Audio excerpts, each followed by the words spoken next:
Uso il microfono solo ed esclusivamente perché ci sono tante persone Good collegate e altrimenti non ci morning. sentono, I'll perché comunque use the siamo microphone un'intimità because questa we do mattina. have many Sapevamo che people sarebbe stato così, connected.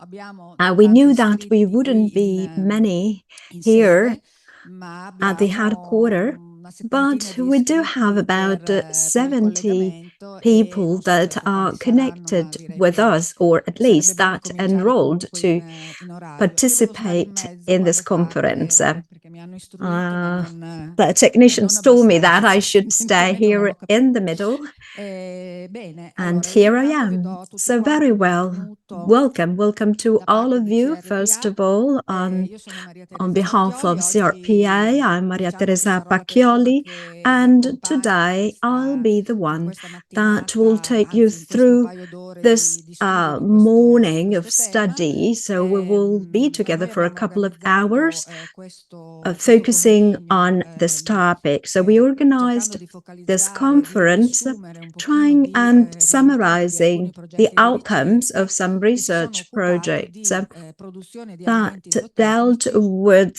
Noi siamo il feedstock CRPA, ci occupiamo di produzioni production, animali so, il fenomeno dei and cambiamenti the climatici. climate Per change organizzare e phenomenon. per realizzare il programma In order to di questa mattinata abbiamo chiesto to go l'aiuto da casa, to come to si to suol tackle dire, the topic of e this abbiamo morning, chiamato we degli asked for esperti some help. che So molto we più di noi asked some possono experts raccontare that alcuni better aspetti than us fondamentali di can questo tell tema. you In modo the particolare abbiamo main chiesto alle issues colleghe di regarding this Altae topic. di So the fare un colleagues of our quadro PAE di quello che può will essere give us a picture la situazione and of the climatica framework in all'interno terms della nostra of regione in the climate particolare, e di questo ci situation in parlerà our la region dottoressa in Alessandrini. particular. So we will hear Poi Dr. insieme a Alessandrini Giulia, talking about the Giulia climate and future Villani, climate projections for the che è Emilia-Romagna un'amica con cui region. abbiamo And then fatto Giulia tanti progetti, a Villani, a cominciare da very good friend LIFE of ours. We e via dicendo, quando joined lei era forces in many ancora una ragazzina. projects, and she started working with us when she Abbiamo still was cercato con l'aiuto a dei young nostri girl, tecnici, so in to modo speak. particolare So di Fabrizio with Orbozzi, our di analizzare technicians, tutta una also with serie di Fabrizio dati Rozzi, we sperimentali che analyzed CRPA some ha da test data, 20 anni, experimental 25 anni data sulle sue that leggende, we've been ad having analizzare però available for con l'occhio 25 years. So analyzing all of this dell'esperto del clima, e quindi data vedendoli through the nell'ambito di eyes of un the climate expert. prospetto So agroclimatico. looking at the climate Infine abbiamo il dottor data Pasotti che with a different view. And ci then we will hear segue Luigi da lontano perché Pasotti, ci porterà la sua and esperienza he's della connected, regione Sicilia. Anche il and dottor Pasotti si he occupa will di bring us aspetti the agroclimatici e view quindi of appunto ci the potrà descrivere la situazione di Sicily una regione che region, prima della and he will nostra ha dovuto fare describe i the conti situation con in delle this problematiche island climatiche. that had to Infine, sempre face nell'ambito degli aiuti climate da casa, non issues even abbiamo chiesto earlier solo than a chi si us. occupa di ma anche al And professor then Biagi we asked dell'Università di also Bologna Professor Biaggi of the di vedere se, University of e sottolineo Bologna se, to è check possibile dare un whether, and quadro I di quelli che underline potranno whether, essere it i is costi da una possible parte e gli to aiuti dall'altra che look un at the agricoltore potrà costs avere and nell'affrontare queste the tematiche di aids cambiamento that the climatico. farmers might Prima di iniziare receive do però in la tackling parola the alla dottoressa climate Senzani change della issues. Regione che But ci before parlerà di quello starting, I would like che to è give la the floor misura to che ha Elena Senzani finanziato from questo the progetto, Emilia-Romagna oltre a darci un region. quadro appunto He dell'impegno financed della this Regione nel supporto project, all'agricoltura. and Grazie. that will give us an Buongiorno a overview tutti, of the grazie per support on the part of the l'invito. region for Io sono agriculture. Elena Senzani, Yes, my name is titolare Elena della posizione Senzani, innovazione e and I'm conoscenza della part Direzione Generale of Agricoltura della the Regione Emilia-Romagna. Generation for Dunque, Agriculture con questa in the introduzione vorrei Emilia-Romagna dare un po' region. l'idea del contesto in cui è Now, nato first of all, questo progetto. the context Essenzialmente for qua si this parla project. di vecchia programmazione You perché è see stato here, presentato come you progetto see the all'interno della vecchia that programmazione, it's quindi still old il programming, contesto è old questo. scheduling. This is what is Noi come meant Regione here. So Emilia-Romagna, we, già as col PSR Emilia-Romagna region, already with 2014-2022, abbiamo finanziato il maggior numero di gruppi operativi a livello 2014-2022, europeo. we Infatti siamo financed the arrivati a largest number of operational 314 groups at progetti European level, finanziati. with a total Il progetto di number oggi of è projects stato funded reaching presentato all'interno del 314. bando del tipo di operazione 1.2, Within quindi il the sostegno ad attività the dimostrative ed the regional public notice of implementation of the type of cooperation 1205 support for demonstration activities and information actions. As for the beneficiaries, well, public or private research and experimentation organizations, advisory bodies and training institutions in the agriculture and agri-food sector, and other actors with skills and expertise in dissemination, knowledge, transfer, information, and demonstration. Different projects could be presented on two different focus areas, one focusing more on the environment, and actually one is part of the 4B focus, and one more linked to competitiveness of farms. As we said before, these projects had to have demo actions, had to include demo actions, but also publications and seminars. And you see the split of the budget for the two focus areas. For focus areas 3A, the budget allocation was roughly €100,000. For the focus area 4B, the budget allocation was €700,000. And each project could deal with only one focus area. The intensity of support was 100% of the eligible expenditure. And here I'll move forward and skip this slide. So in the end, 9 projects were eligible for the grant for the 3A and 10 projects for the 4B focus area. Also in the new programming, there will be interventions that finance demo and information activities. And here you see an overview. We move to a national strategic plan now, but the type of actions and interventions are more or less the same of the old programming. They just changed their names. Here you see the new naming. In particular, we focus on the SRH004 and SRH005. As for the tenders that started already in 2023, the SRG001, which is one more focusing on operational groups, the SRH001 for the provision of consulting services, and SRH003 for training projects, for a total of about €16 million. And here you see the situation for the year 2024. We started already with SR, actually 102, and in 2025, we plan the SRH004 and 05 that correspond to the old 1.2 that was split into two areas. Information and demonstration actions. So also for 2025, the total amount envisaged is €18,195,000. So this is the context for our project. And please, if you have questions or if you have doubts or you want to know more, write to us to the mail address that you see on the slide, or you can visit our website, as you can see on the slide. Thank you very much for your attention. Grazie mille. Thank you very much. I do see that our speakers are here on the forefront. And now let's dive into the more technical part of our morning. As we know, it's very important to know about the climate changes. We would like to know how we are doing in terms of forecasts. So we asked Dr.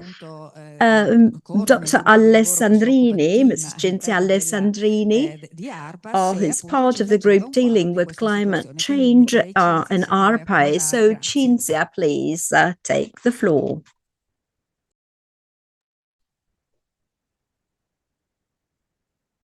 Bene, buongiorno a tutti.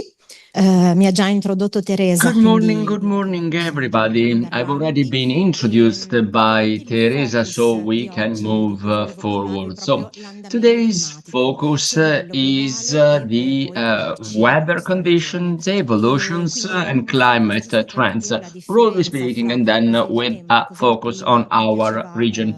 First of all, a main difference between weather and climate. Just have a common ground. Weather is the current snapshot of what is going on, while climate is a set of conditions on the long run. Usually, we take into consideration 30 years when available, and this is the case in Emilia-Romagna.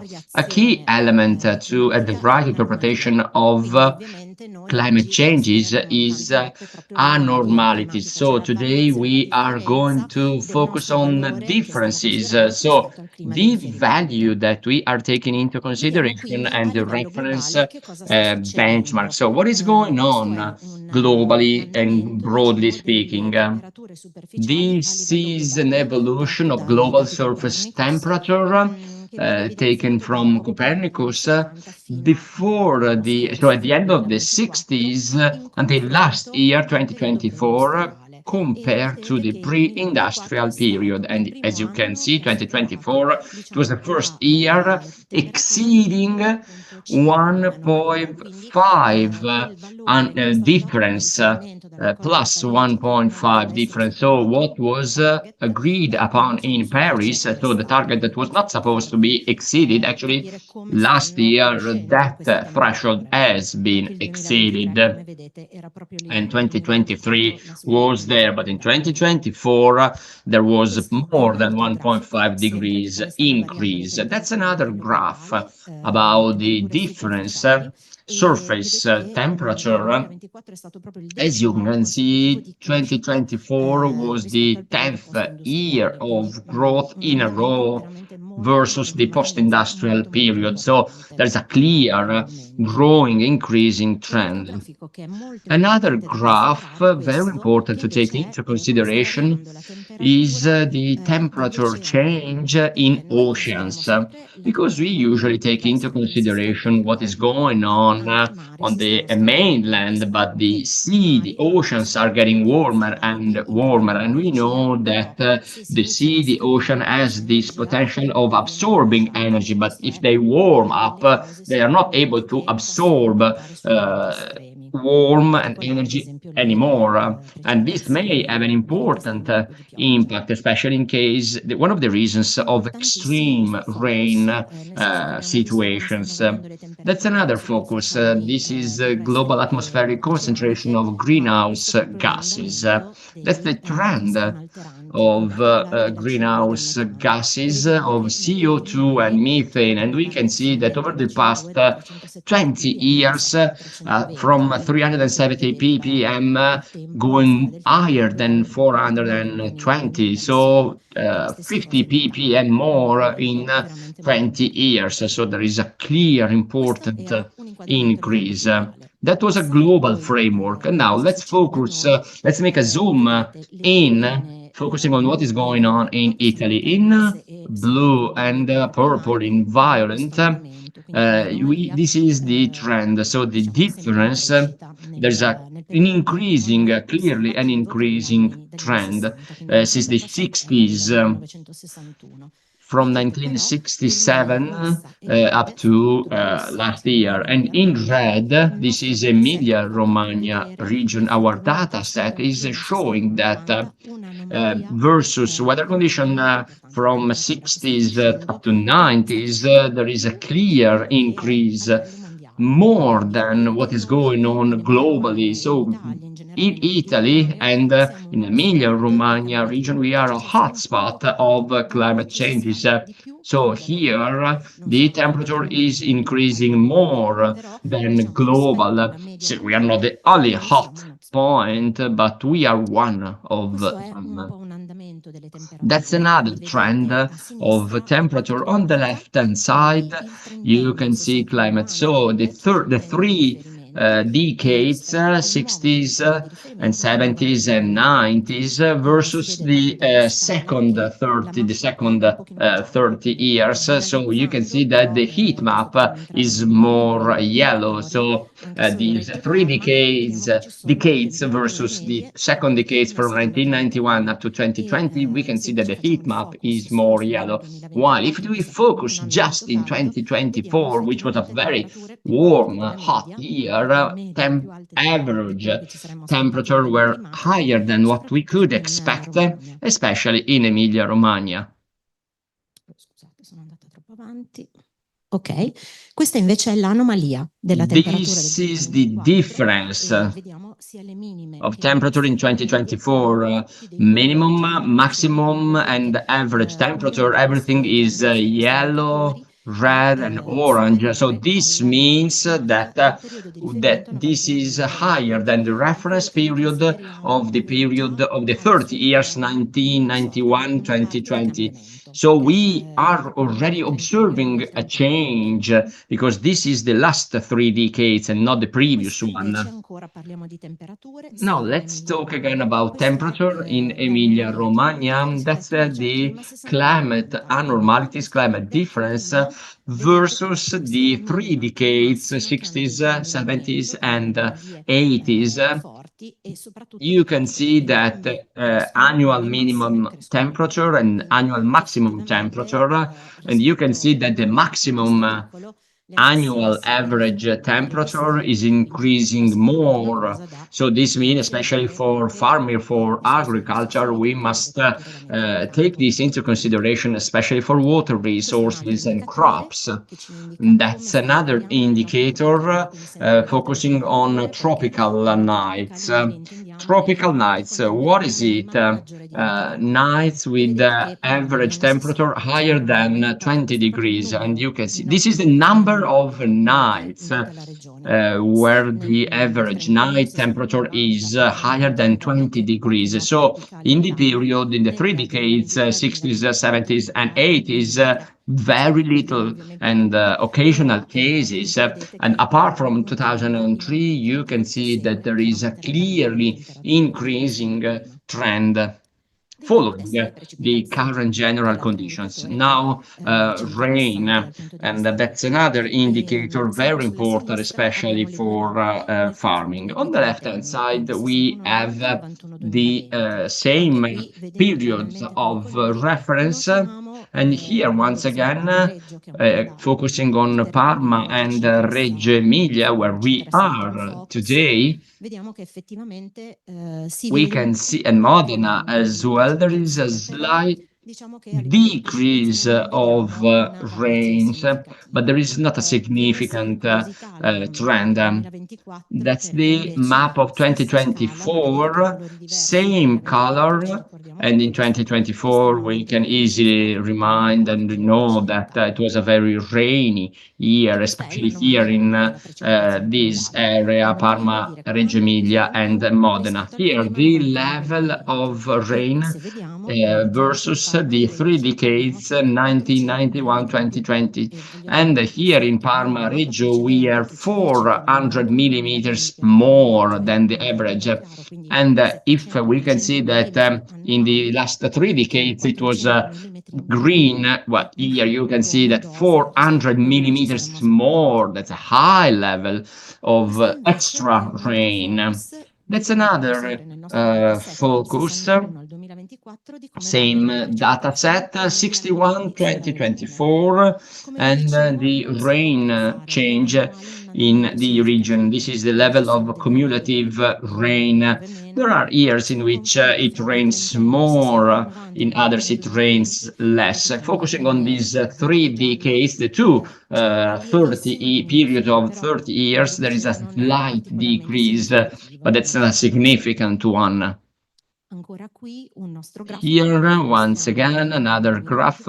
That's the trend of 2024 in green. 2023 is red, while we have this green band, the last 3 decades. In 2024, it was above the average, above this band throughout the years.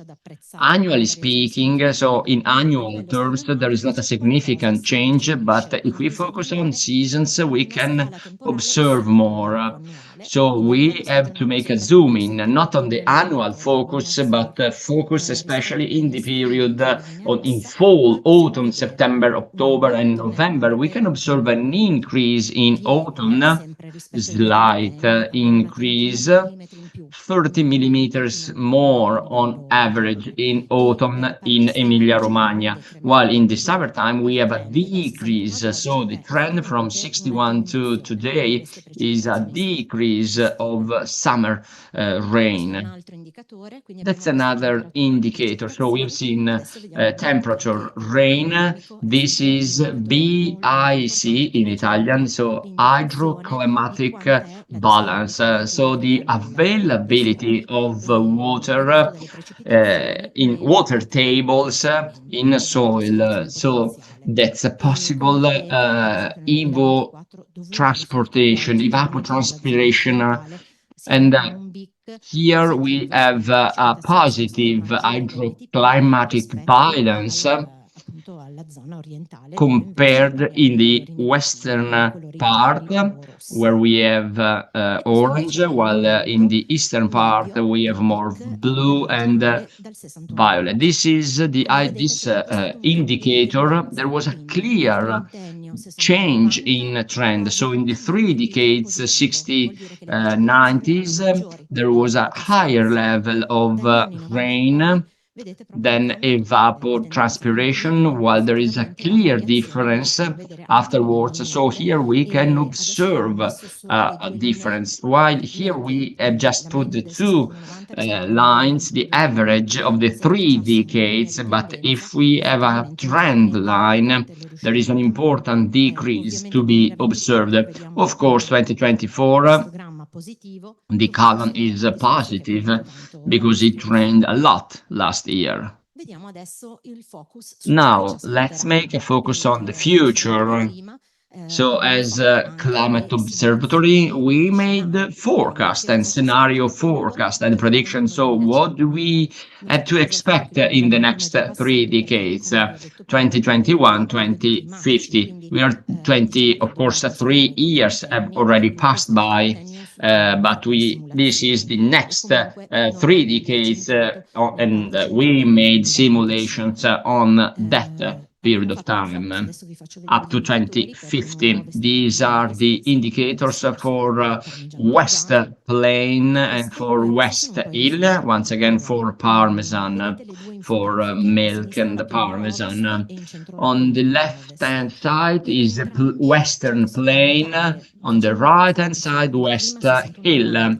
So if we compare 61, 90 and the forecast 2021-2050, minimum, average and maximum temperature are increasing and will increase, but it is interesting also to focus on other indicators, because in the pots, that's the quantity of rain that we have to expect, and in both cases, in this area, now we're not focused on the region anymore, but in those two areas there is a decrease, while all other indicators based on temperature, for instance, tropical nights, in the hill, western hill is from 2 to 7, while in the plain we move from 11 to 29. So there is an important increase, and also the duration of summer waves from 2 to 7 consecutive days. And then the consecutive days without rain in western plain from 21 to 30 days without rain, and in the hill area from 20 to 26. So the impact, the trend is moving forward. What I've just shown you is moving forward. So we expect it to continue over the next years to come. That's a recap of all these indicators I've already described, I've already mentioned. So what about climatic risk that we can draw from indicators I've just shared? So the heat waves that will increase on, having an impact on people and ecosystems, the lack of water resources, so we must get ready, being able to adjust ourselves, and then negative impact on farming, agricultural production in terms of high temperature and drought, and higher intensity and frequency of peak period. These data are available for free. ARPAE. So these are the data that are available, open data, regional climate atlas, with all details available on our website. Thank you very much for your attention.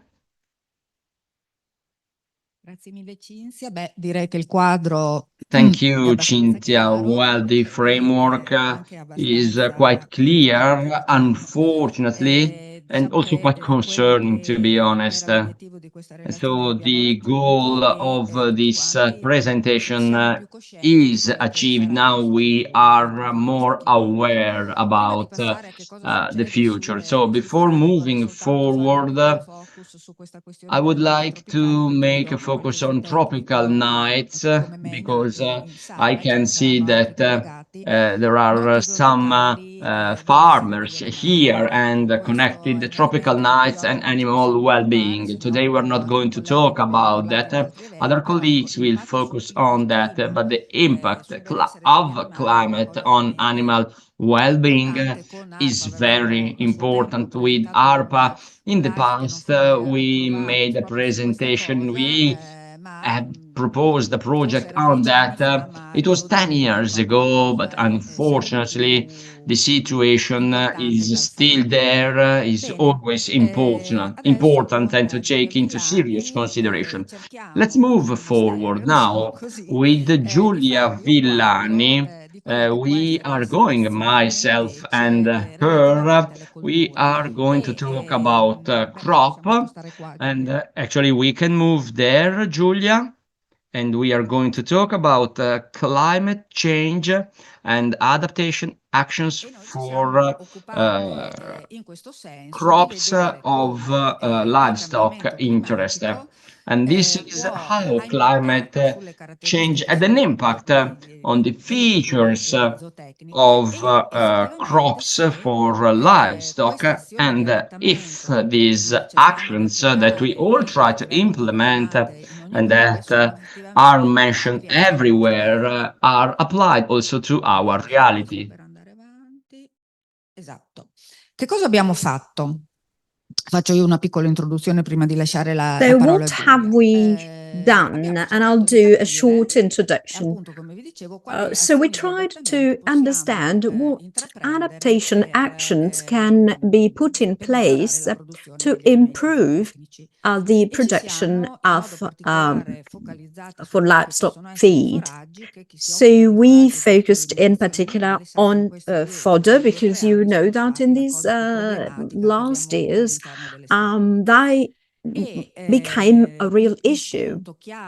So the critical issue that we lived through this year and last year was hay production for the first cut. Well, you know very well that this is very important in terms of the quantity of fodder for our animals. And so we wanted to understand also the quality of fodder changes in relation to climate. Well, we do know that it changes, and one of the main changes we have witnessed in these last years is the healthiness of this fodder, because but we just focused on the quality from a nutritional viewpoint, but we do have important signals there. And then we also focused on the sowing periods. There were those that actually did the sowing in January. But we wanted to understand better how this is related to climate. And so ARPA and CRPA worked together, and we provided data and they analyzed our data. So together we put available a whole series of experimental data, especially on fodder crops, and we developed some sets regarding the last 15 years.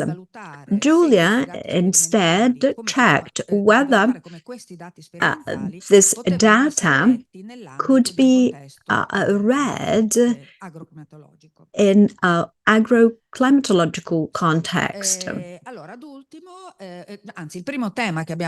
So the first topic we dealt with was the production of the first cut hay. So in this context, we are going to focus on two locations that were monitored and that have been monitored for some years.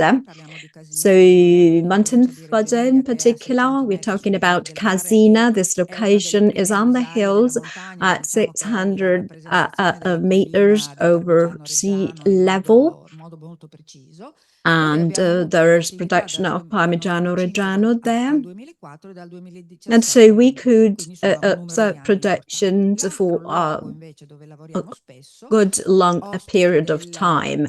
And then the other location we focused our analysis on is Castelfranco Emilia. There we have a land available for our tests, for our observations. So the fields we observed are at 42 meters over sea level. So the typical plain production in this case. In these tests, we are collecting biomass. So we collect the biomass when we consider it to be ready for cutting, and then we put it in our oven and track the potential of the harvest. So what we do has nothing to do with fodder production. We just want to check the maximum production potential. So we harvest when the plant is ready. So we actually cut earlier on because we want a quality product.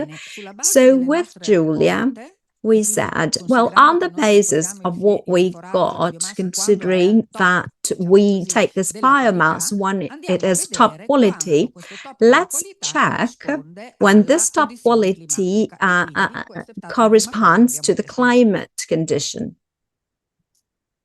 And this is what we asked Julia, first of all. So let's start with data analysis, though. Thanks to the CRPA's data, we analyzed the data regarding the time when alpha is ready. We used a special indicator, degrees day, which allows us to observe the development of the crop on the basis of temperature. So as the season goes by, you see that we have the different stages being reached by the plant, and the cutting dates, so the harvesting dates in Casina. So alfalfa was ready for the first harvesting at 700 degrees day. So here the same was done for Castelfranco, and the threshold in this case for DDs was at 600.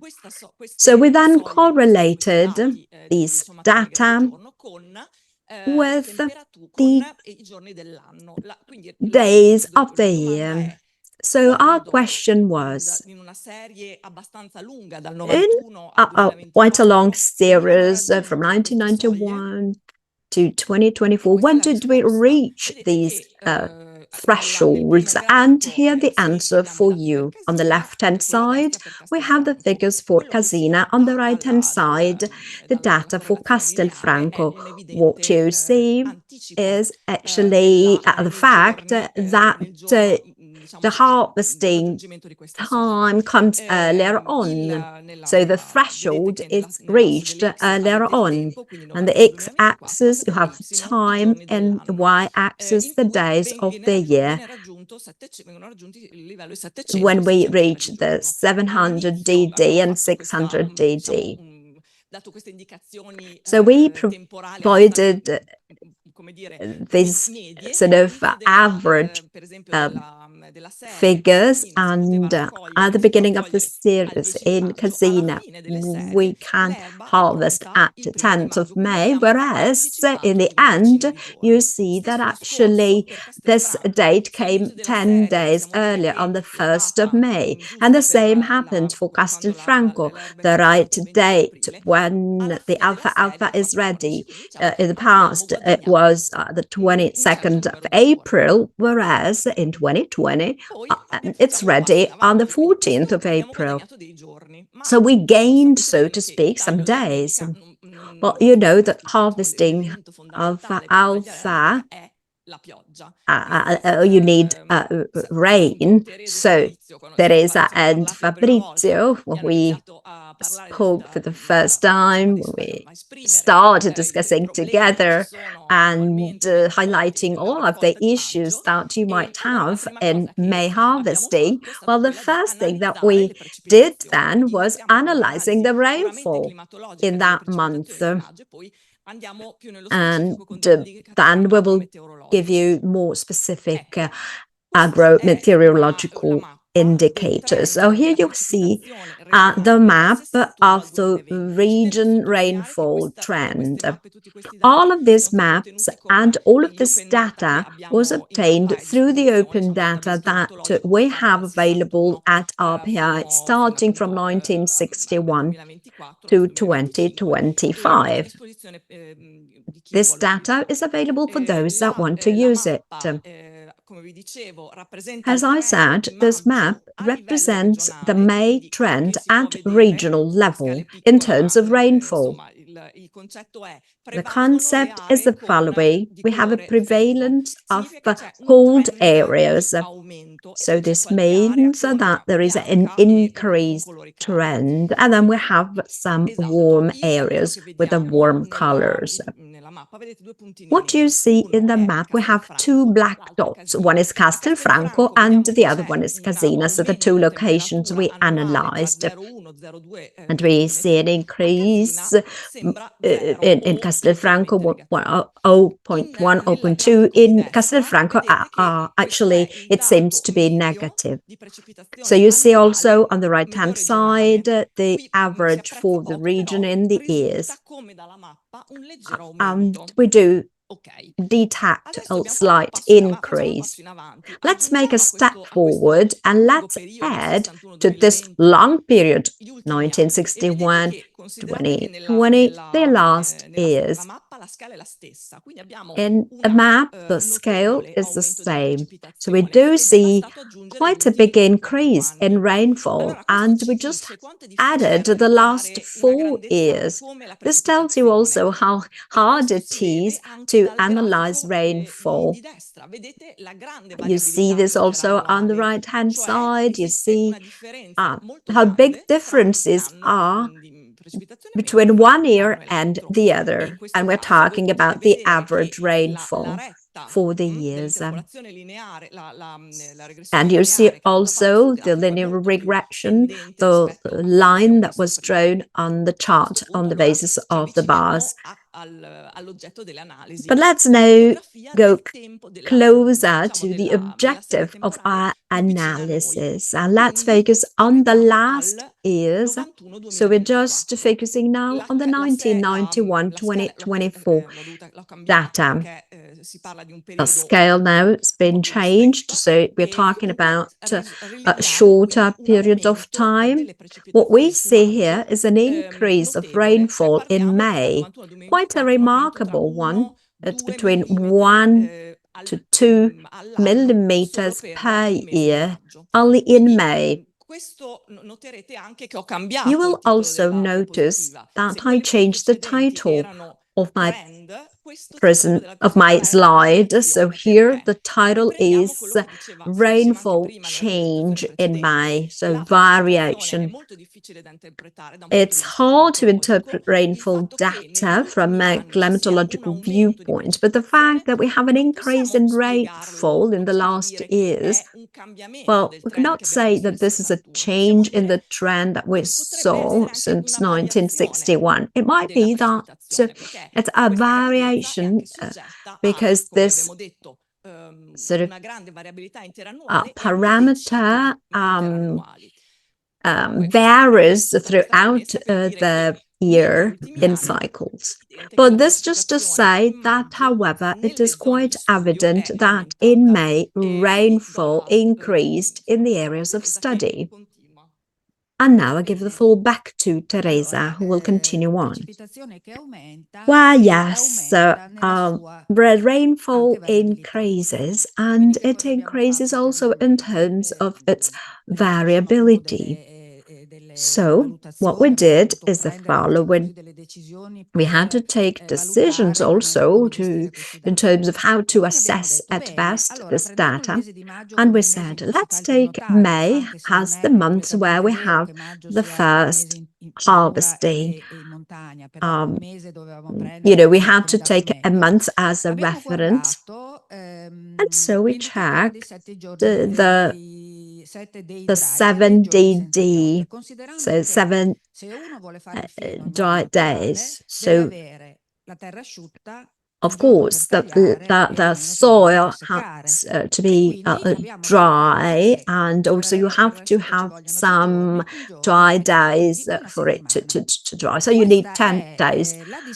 So this is the distribution in May in the different years from 1991 to 2024 of the frequency of 10 days without rain. So we have 24 options in a month of having that. And on average, in the case of Casina, we start from about 8 times when this sequence happened. And in the years, we got to about 4 times.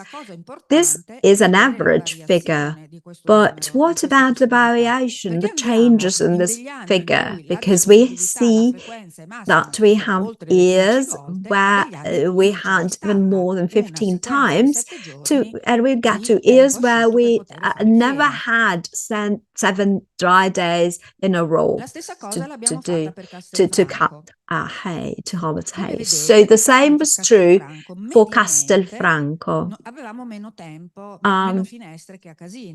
we had even a smaller number of windows than in Casina. If you remember what Giulia showed us, Casina was in an orange area, so an area where it did not rain so much. So in the past, it was more likely that we could have these 7 days we're looking for. Whereas in Castelfranco, we keep the trend, but we see even higher variations in the years. So big changes from one year to the other. We have years where we do have such days available, and we have also years where it was not possible to have 7 days in a row without rain. So this tells you that it is very hard to make forecasts and that every year is different from the previous one.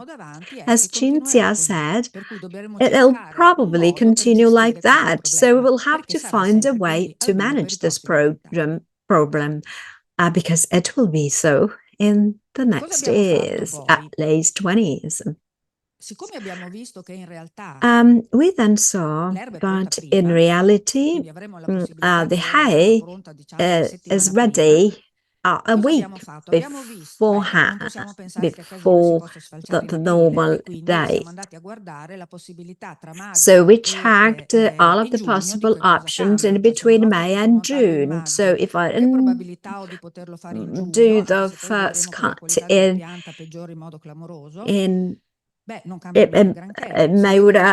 would it be possible to do it in June? Well, actually, things do not change so much. June is in red, whereas May is the blue line on the chart.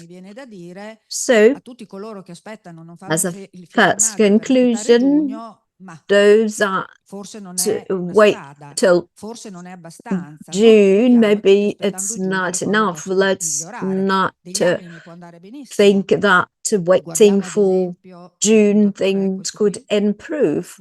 There are years where, yes, this could be a good option. I like this year. May 0, but in June it was very good. But there are years where it's not good, neither in May or June. The same exercise was performed for Castelfranco, focusing on the possibility of cutting earlier on. And actually, the situation is the same. For 2 months in a row, you might not have that chance. And sometimes if you wait too long, you might miss the opportunity. As we said, we just focused on alpha because our models work on alpha, but we know that there are also other product types that can be cut earlier on. So we will see in the conclusion this issue. Should I wait for the first cut? Well, maybe it's not a reasonable sort of solution. So now we move instead to other observations regarding the link between climate and the quality of our fodder. I'll try and explain to you how we used data, and of course you can also go deeper on that with the papers that we're going to provide to you. Here is another project that we carried out together with Prosementi, and it dealt with the evolution of some alpha types regarding the harvesting period. And you see the physiological stages that are described by this universally used scale for alpha.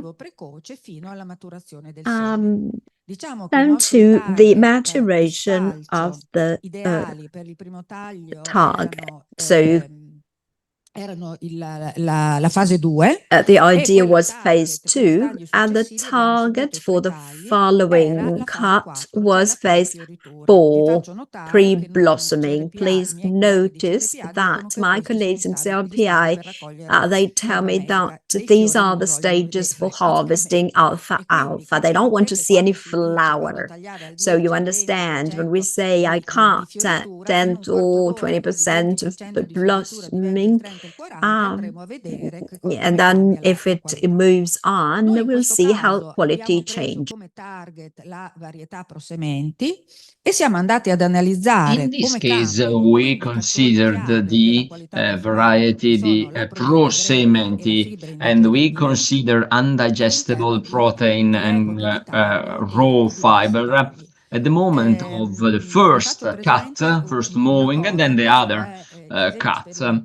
This is the plan of a pilot field with 3 cuts. There were 3 identical fields, the same, where at phase stage 2 for first cut and stage 4 for second cut, parallel fields were cut as well, just to have fields with no residuals or changes in the plan. So the same conditions, that's the point. And we used 5 different periods of cut, of mowing, from stage 2, and then different phenological stages. To make it short, what are how these 2 parameters change? Now we talk about alfalfa. So forage, protein fodder used for cows, especially in the area of Parmesan. So crude protein is a changing parameter between 2 different cuts. This is something we know, written in all studies, and we can easily document that also in this study. In the first cut, we have a 20%, if I'm not wrong, of 20% of crude protein.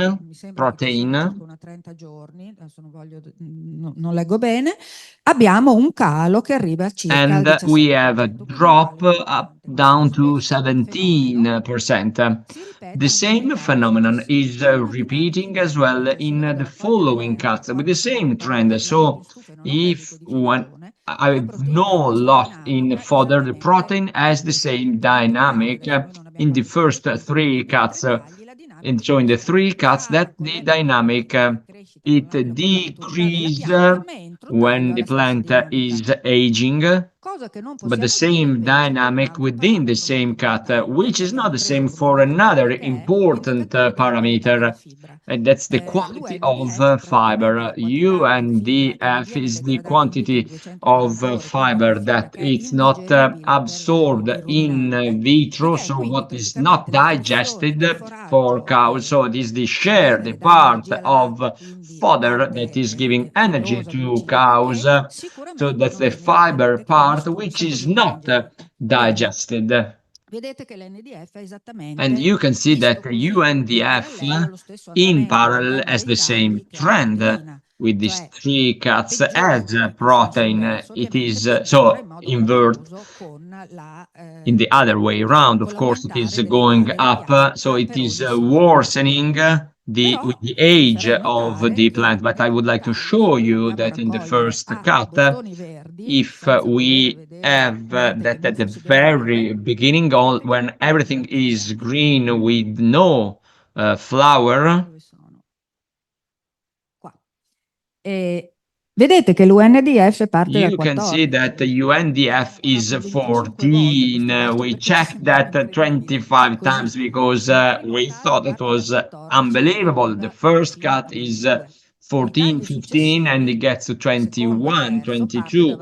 And while the other cut, it starts much higher. And we said, why? Considering that many studies are documenting, are focusing on that. And one of the elements is evapotranspiration of the plant. So the lack of water. And I leave the floor to Giulia for that. Dunque, questa analisi semplicemente abbiamo correlato We simply made a correlation between undigested fiber data with the TDX, the lack of transpiration. That's an easy indicator, providing many details, and the ratio of real transpiration to potential transpiration. When TDX is 1, it means that the plant is in ideal water condition. The plant is able to transpirate, so it is able to produce. When this indicator going down, going towards 0, there is a lack of water, no transpiration, and lower production. And TVX is one of the indicators used for agricultural draft. And this is the inverted correlation between TDX value and undigested fiber. So the higher water stress, the higher is the value of undigested fiber. And the other way around, the higher TDX is, the lower UNDF. We continue dancing, but we are almost done. The other element we focused on with Giulia and Fabrizio is the trend, is the evolution of UNDF based on the different growth stages of the plant. These are the phenological phases, and based on the different stages, we have measured UNDF, which seems change at the very beginning. We have the first cut, we have stage 2, because we decided it at the moment of cut, and the UNDF is going up until the last but one stage, which is 3, branch inflorescence emergence, but it is going down afterwards, and this behavior is also in the case of the second cut, much less in the case of the third cut. So we asked to ourselves, so if UNDF is going up, we said it is always going up. Here we can see what we have observed in the year 23-24. If we consider the fodder first cut of 23-24 season, they are not in good condition. Red, warm, cows are producing less milk. But if we only consider UNDF and protein, they're not so bad. And we are not able to explain that with those two parameters, especially with UNDF, we have such a bad fodder. Why? So the reason we gave to ourselves when we go there, when we are late, we are not just cutting first grass, we are also cutting the regrowth, so we eat up a part of the second cut, which even if it is a good quality, it is mixed up with the first cut of a bad quality. That's the reason of this. So very good UNDF, but broadly speaking, a bad fodder, bad forage. Now UNDF area and temperature increase, and you can see that. Ecco, vedete che anche in questo caso also in this case that we have an increase in direct correlation with temperature. This is what we just said. And the phenological phase is between this first and second cut, but we have this direct correlation with the degrees. If we mix up all these elements, so crude protein trend and the UNDF in these 3 cuts on average, we can see that protein have these trends. So they change inside the cut, but from one cut to the other, it is more or less the same, while U and the F, due to temperature increase, and considering also the phenological phase, it keeps an increasing trend also during the season. Once transformed in fodder, fodder food for cows, when fodder is old, I'm losing proteins. Also because when plants have a higher level of fibers, they're more fragile, I'm more likely to lose protein when grass is aging. So if between 2 cuts I have an increase of average protein, this means that I have lost quality, while for fiber I have an implied worsening and then not no remedy on that. So that's the broad picture, the broad framework about quality, focusing on these 2 indicators. And now for the last part, I leave the floor to Giulia to focus on sowing. So with a winter time getting warmer and with a lot of rains, when are we seeding our crops?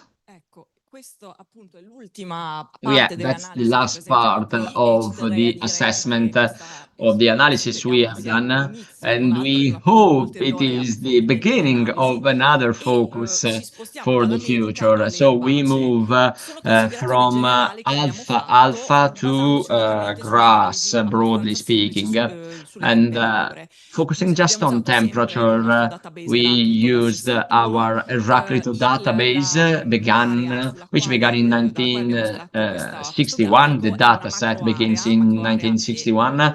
That's a large area in the red square, Modena and Reggio together. So this is the graph of Tmax and Tmin from 61 to 2020.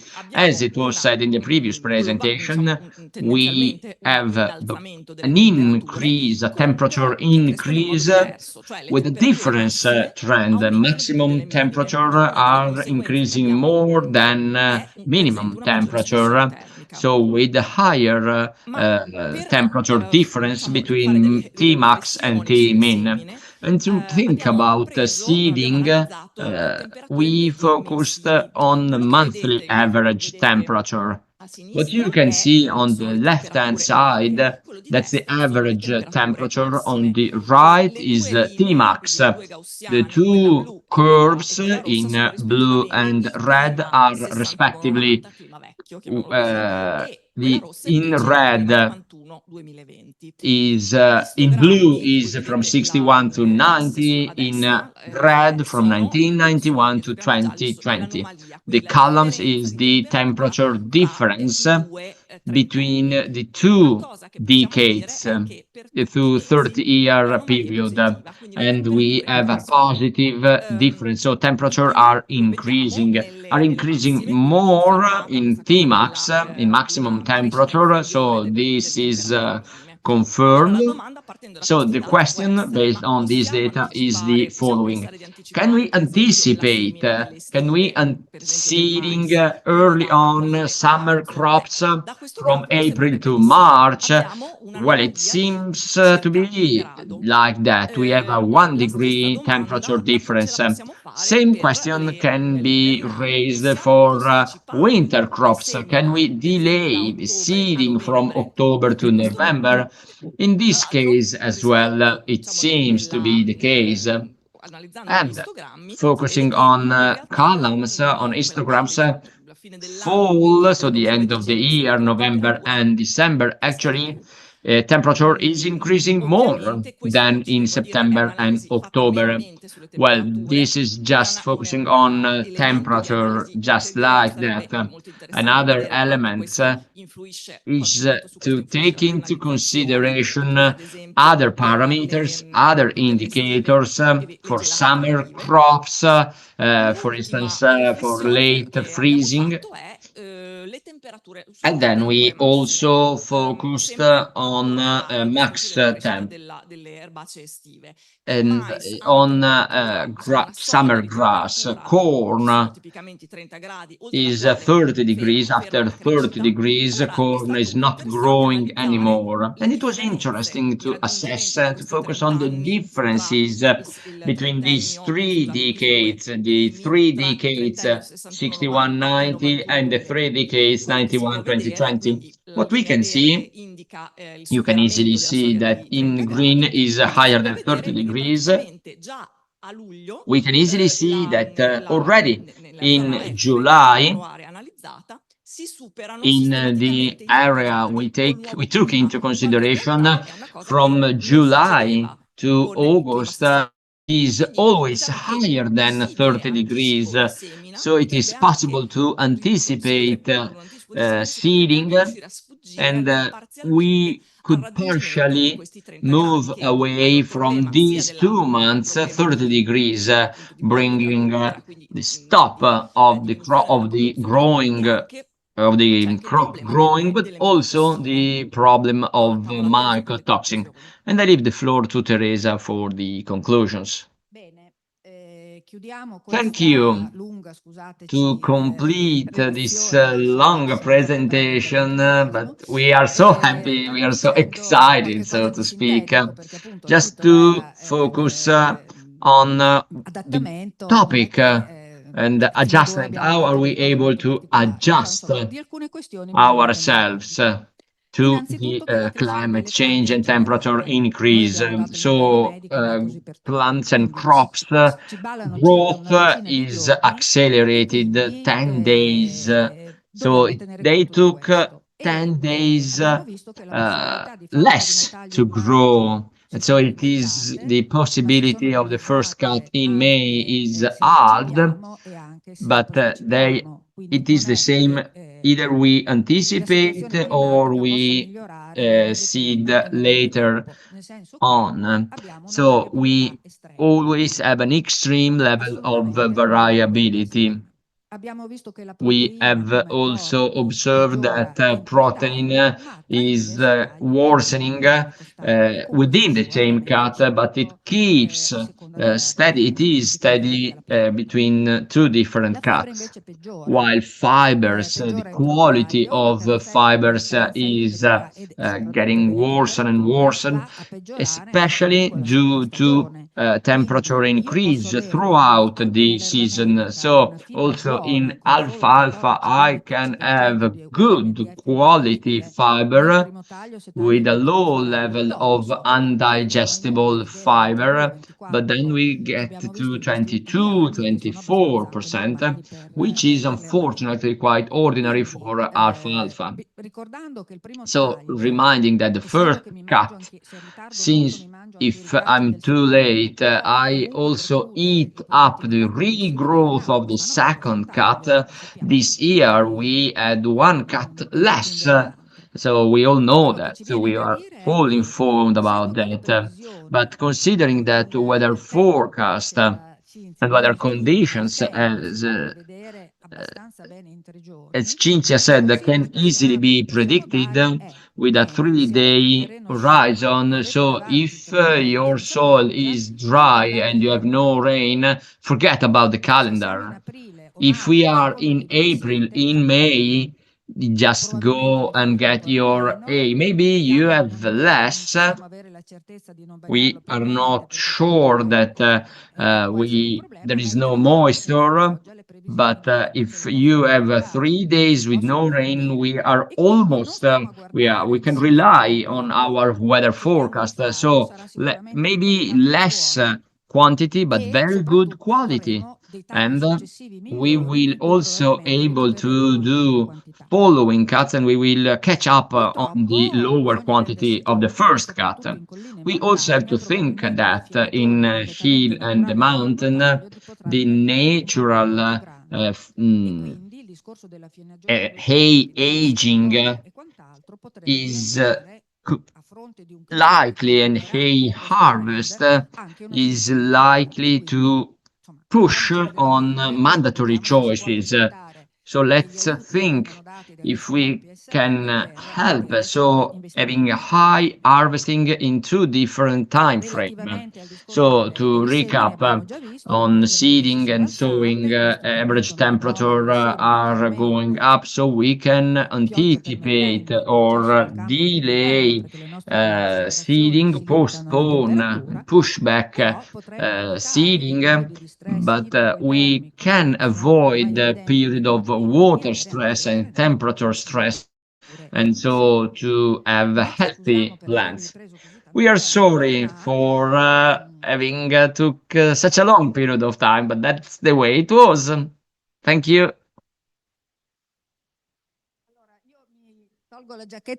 Now, I'm not a panelist anymore. I am a moderator. That's quite strange, but that's the way it is. If you agree, we leave the Q&A session at the end of the morning.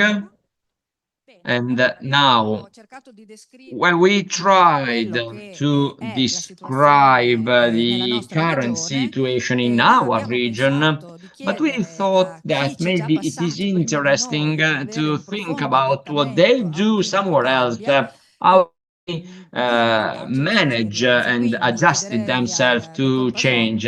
So I ask Luigi Pasotti to share his experience in Sicily. Please. Mi sentite, vero? Thank you very much. Do you hear me? Yes, of course. Good morning, everyone. I'm really pleased to be here with you. I'm happy that I've been invited to speak at this conference. I actually originate from Mantua, so the whole region is very familiar to me. And the context is actually different from the Sicilian one, where forage production and animal production is very important, both for the milk and cheese industry. You might be familiar with the typical cheeses of Sicily, and also this industry plays an important role in the balance of the agro-ecosystems. See, the climate of Sicily in front of the aridity risk. This is the title of my presentation because, yes, we had to deal with extreme drought situations, in our region. I have a short presentation. SIAS, first of all. In Sicily, we monitor the climate, and we are split, and this monitoring is split in different departments.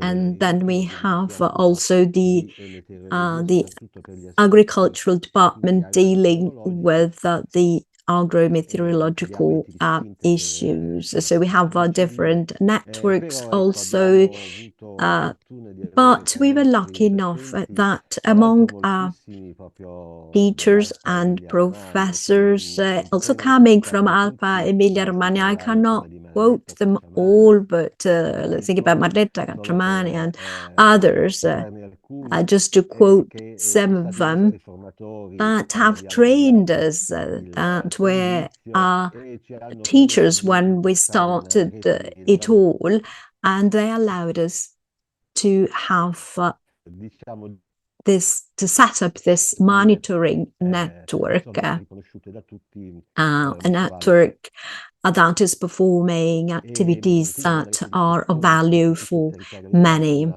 So we now have a network that is spread throughout the region with a good implementation of different sensing systems. We do have also a database with advanced features in terms of statistical analysis, and we also, of course, hand out all of our data to final users, to users that have an interest in our data. You see also the address of our website. So this is the context, and actually the last 2 years have been really, really tough in terms of climate change. And we suffered in all of our production areas. I think that you also have to face all of this. We had too much rain in spring, in 2023, May and June, and then the drought that hit us immediately after. And this led to a lot of damage. In particular, also in 2024, we had a very severe drought. And all of the production areas have been hit, and the haymaking area was actually the one that suffered most.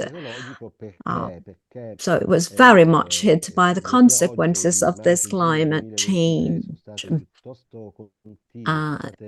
The rainfall was so abundant in May and June, actually maybe the most abundant in the history of Sicily. And so there was a deterioration of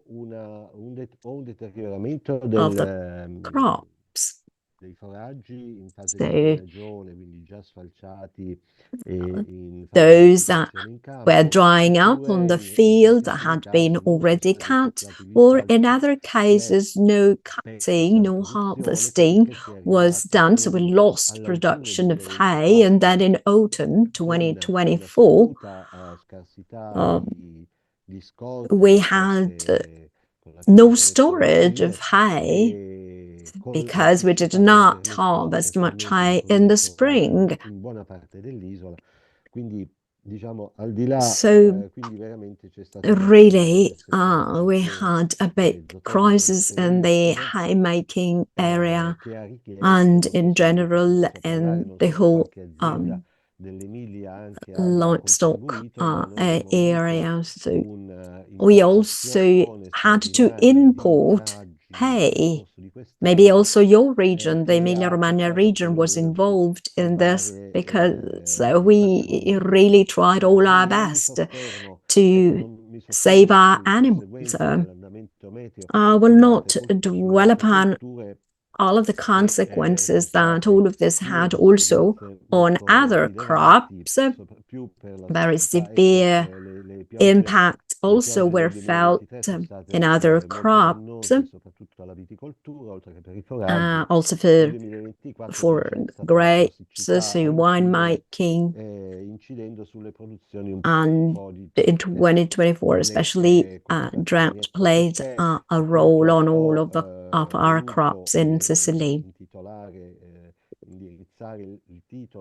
And as you see in the title of my presentation, I actually wanted to focus my presentation on drought and aridity. Of course, this is part of our climate. It's something that actually happens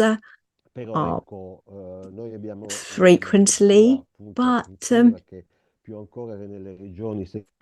our climate, even more than in northern regions, is characterized by this scarcity of rainfall.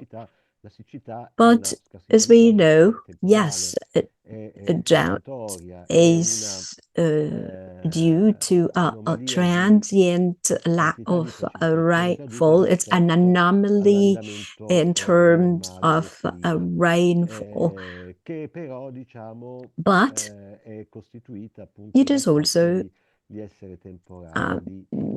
temporary normally, and sooner or later it goes away. And here you see the last monthly map that was produced at the end of December 2024. As you see, we have quite large areas that are still suffering severe to moderate drought. L'interpretazione dei danni della siccità di quest'anno è un po' quello che ci ha fatto riflettere sul tema dell'aridità. What we then analyzed, and aridity is not a transient phenomenon, but it's a characteristic, a feature that is prevailing, and that becomes a situation of scarcity of water that becomes prevalent as a condition, as a climate condition. And also it becomes stable in time. And this is what also shapes, so to speak, the type of natural vegetation that we find in our island, and that plays a very important role in all of the agricultural activities, because you can only fight against aridity by accumulating water, by storing water, relying not so much on rainfall, but on what has been collected in terms of water during the raining months, so water storage systems. In the experience of this year, we learned also that the temperatures play a role, and also the soil characteristics do play a role. The capability of soils to keep humidity or not plays a role in terms of the vegetation growth. And conditions can therefore be more or less favorable for vegetation. We normally use different representations for this,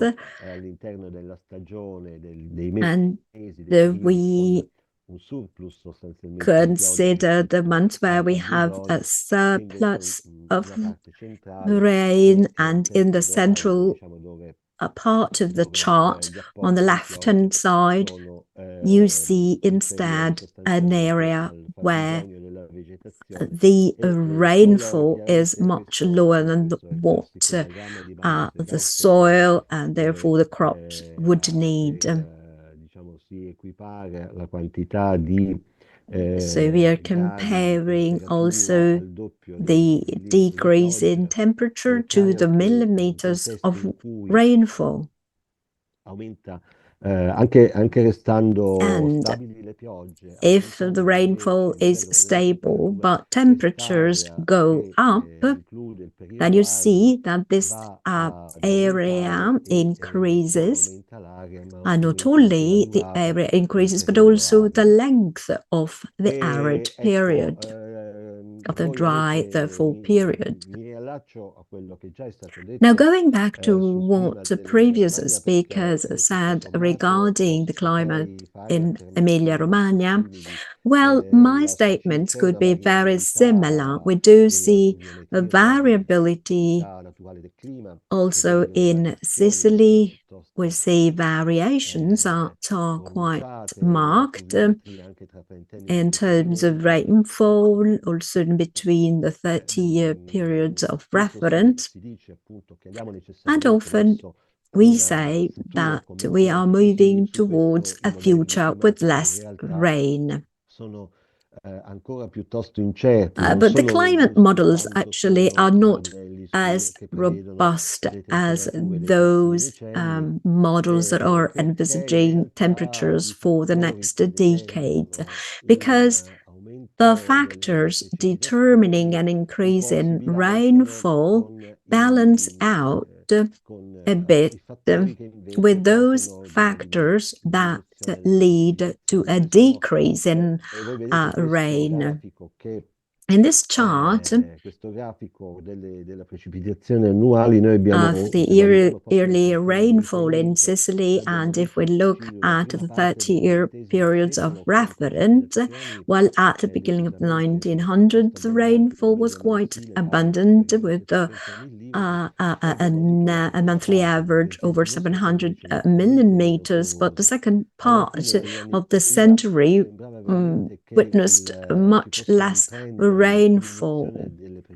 And so you actually thought there was this trend, a marked trend of diminishing rainfalls. But in reality, in the last period, the last 30 years, we saw an increase again in rainfall. So we were happy to see this because this meant that actually the situation was a bit rosier than what expected. But let's see what might happen in terms of rains in the future. Here you see the situation from 1991 onwards.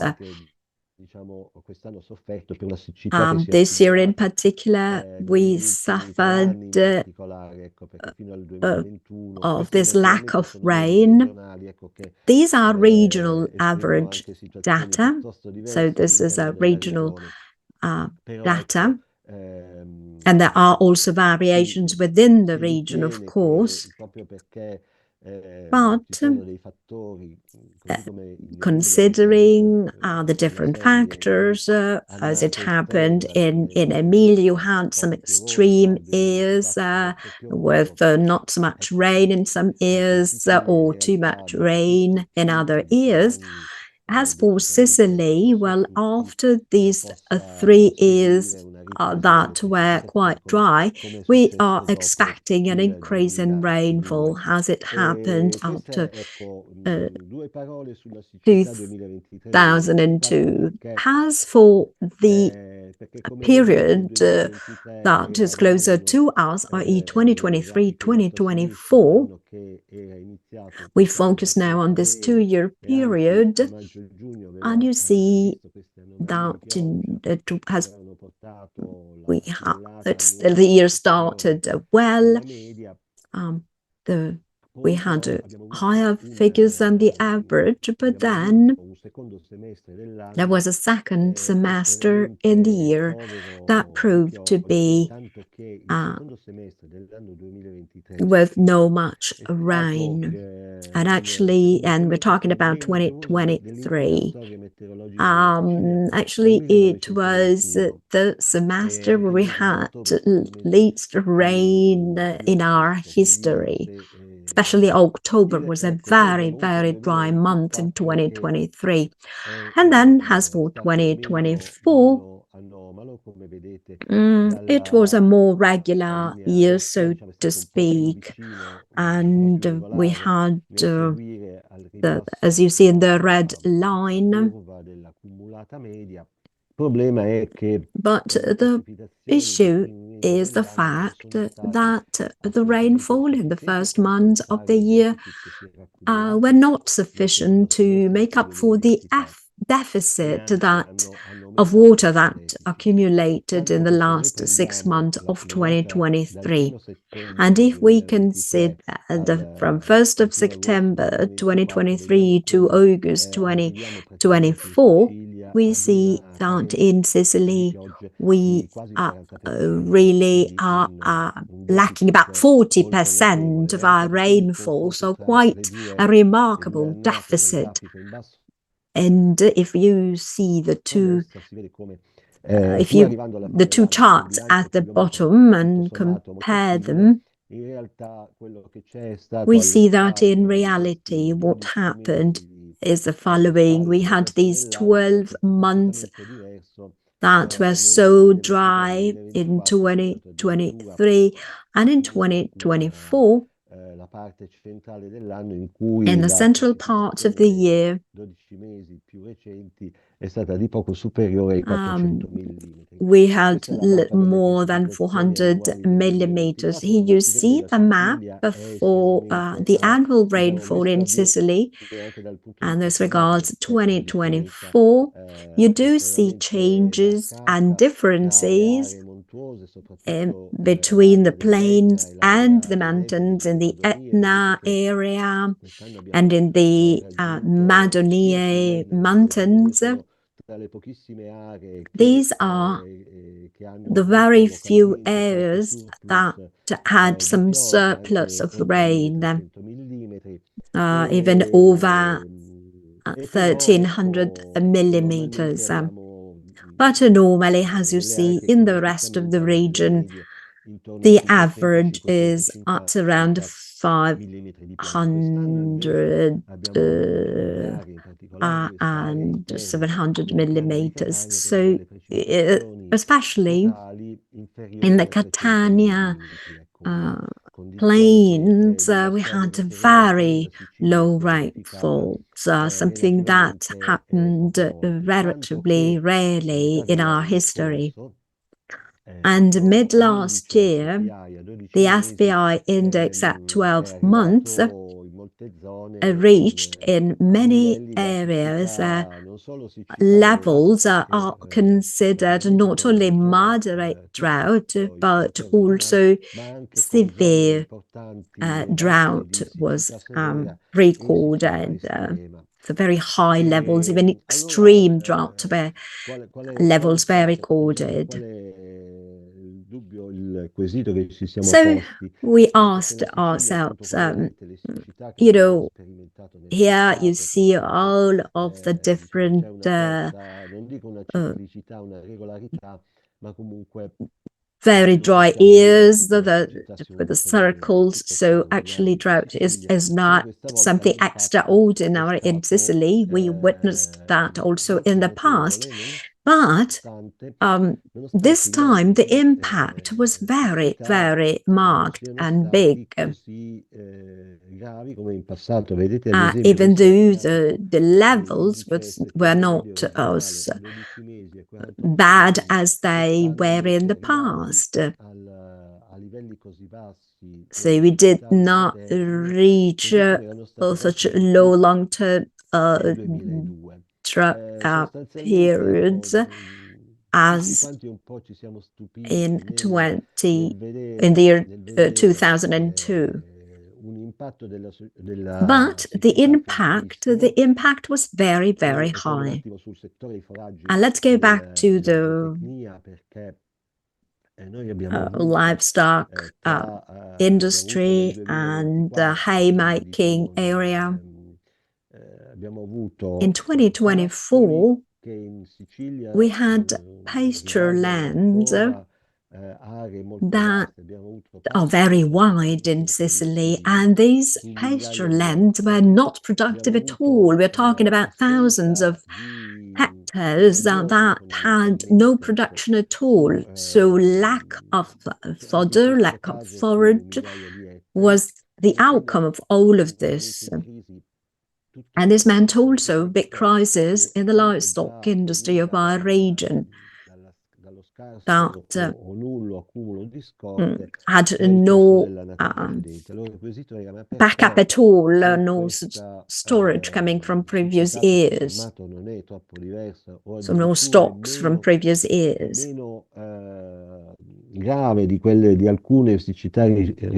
So we were wondering about this very big impact this year on the forage production. So we started reasoning around this question mark, and we said maybe it's not enough to look only at the rainfall, but let's look also at what was the trend for temperatures. And therefore, here is what you see on the slide. As far as temperatures are concerned, we are coming from a terrible year. Mid-2023 throughout the year 2024, we recorded temperatures that have been always above average in the region, of course. And this same signal that you observed in the Emilia-Romagna region, this is also what we observed in Sicily, but the scale is different, of course. So there is indeed the observation of such a condition, and with respect to the past, the situation is really different, and the conditions for our crops are different, therefore.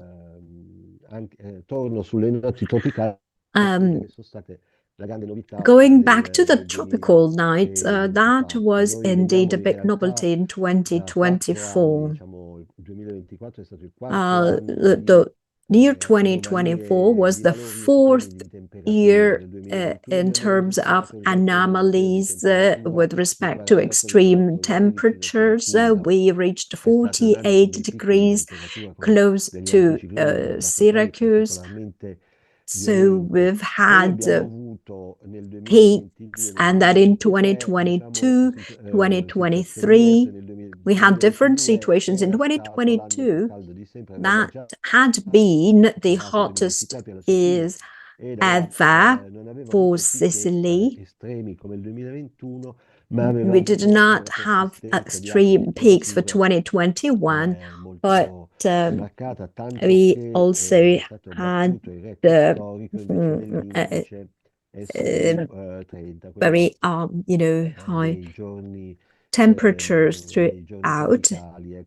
But the record was hit for a tropical night. So I wanted just to show you that of the tropical nights, because in 2024 we had extreme. The big novelty for 2024 were the high number was a high number of tropical nights. This is quite interesting, because when Sicily is directly involved in the anticyclone, we have descending air flows in terms of pressure, but also very dry air flows. The fact that we have dry air, we have an important temperature difference at night.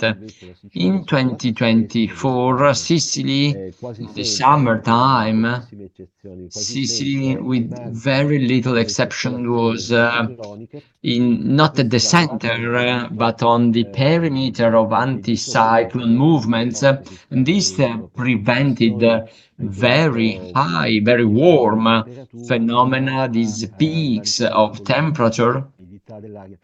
but air humidity was higher. What is the consequence of that? Night temperature difference is less accentuated, and temperature remain high also after sunset. So we have this record of tropical nights, which is not just a problem for human or animal well-being, but also for crops, because this means that they continue their physiological activity also when usually they are, so to speak, falling asleep.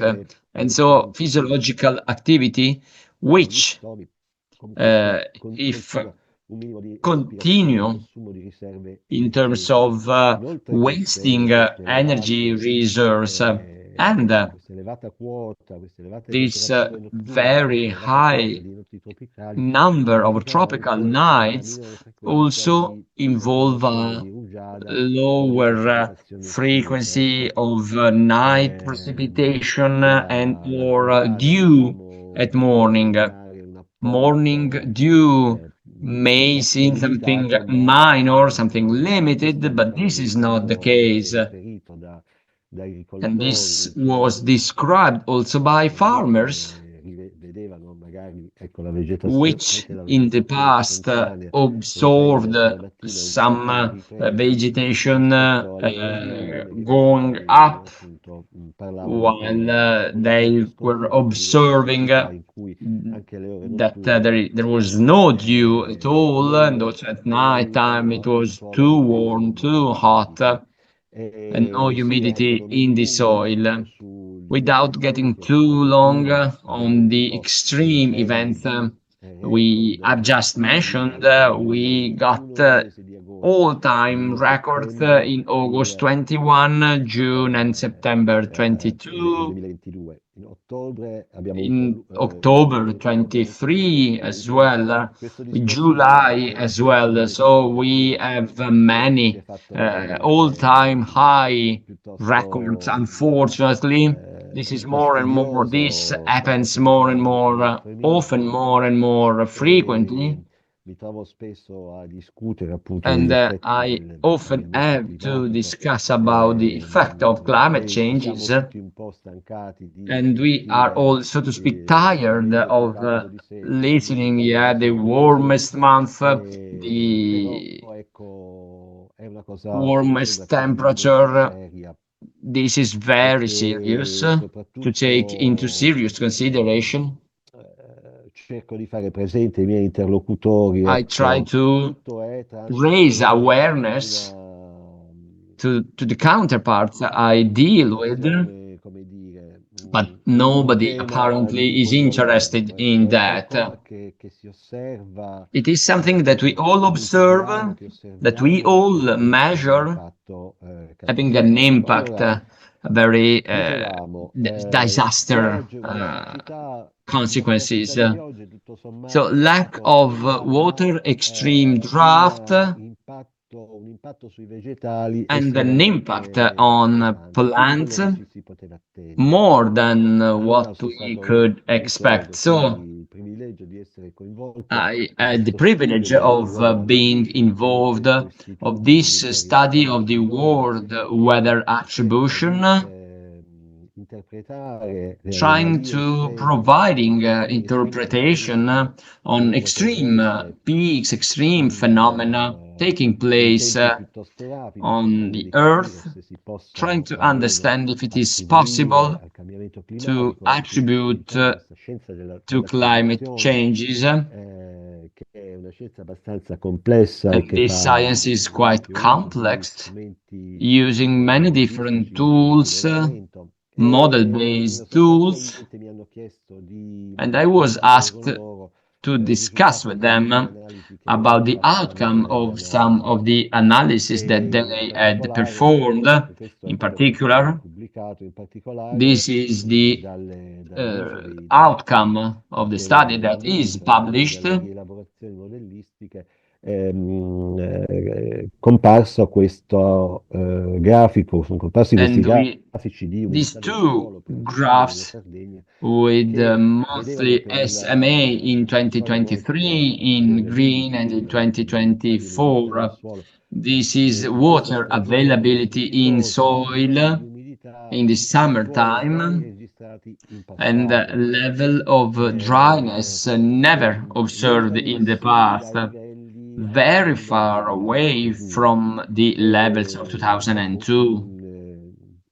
praticamente ci siamo confrontati sostanzialmente, non ho potuto che confermare quello che io And già in unfortunately, altre analisi I utilizzando had to soprattutto confirm dati what di I had already evapotraspirazione observed, in alcuni and punti using dell'area the data in of premolare evapotranspiration, il moving to livello the conclusion we visibo already got to the level così of elevato temperature, ha such a high level of temperature, cambiato completamente completely change the water balance in evapotranspiration, so evaporation in soil, which e is allo stesso modo important, and at the l'evapotranspirazione. same time evapotranspiration as Cosa well. succede? Vedete che anche solo You can confrontando see that questa just stazione al comparing limite di una zona this che in è this proprio area agricola, dove Mineo c'è anche parecchia attività zootecnica, and quindi zona with più many dedicata farms all'agricoltura, se confrontiamo la media are delle located. If we 2011 compare con la the media dei 20 decade ultimi anni, 2002-2011 and the questa è decade 2015 vabbè, uso altrettanto 2024, al 31 this is agosto at la media 31st of August. dell'evapotranspirazione That's the average potenziale per il periodo evapotranspiration, invece 2015-2024 è while for aumentato di 2015-2024, abbiamo just salti 2 decades, we incredibili have an important dell'evapotranspirazione step di quasi 100 higher, millimetri.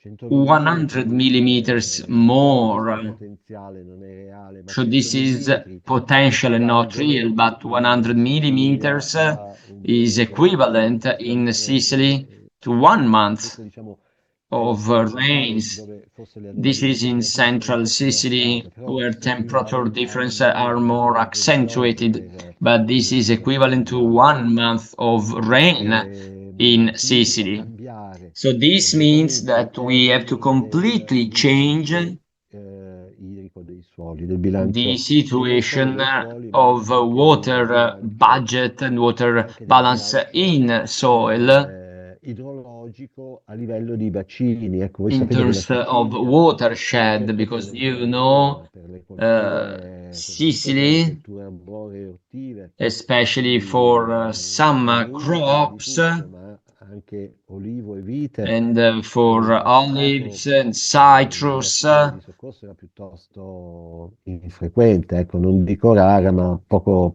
utilizzata. Adesso è diventata Now quasi this is this una extreme necessità temperature, coltivare vite e olivo con and now it is almeno something, it is qualche a irrigazione must-have to use to intensivo. cultivate E, these crops, especially in the ecco, summertime. quindi dicevamo, ecco, cosa succede? Succede che i suoli sostanzialmente And so si soil asciugano, perdono are umidità molto getting più dry, they lose rapidamente rispetto al humidity passato con questi livelli than in the past di temperatura. with this level of Succede anche, temperature, ecco, dicevo anche, il and problema è anche dal punto di the vista problem idrologico is also perché an i suoli che hydrological one, perdono così because rapidamente, soils così that più lose spesso la loro umidità, their level of humidity, quando cadono le piogge, well, when it rains, si trovano permanentemente in deficit.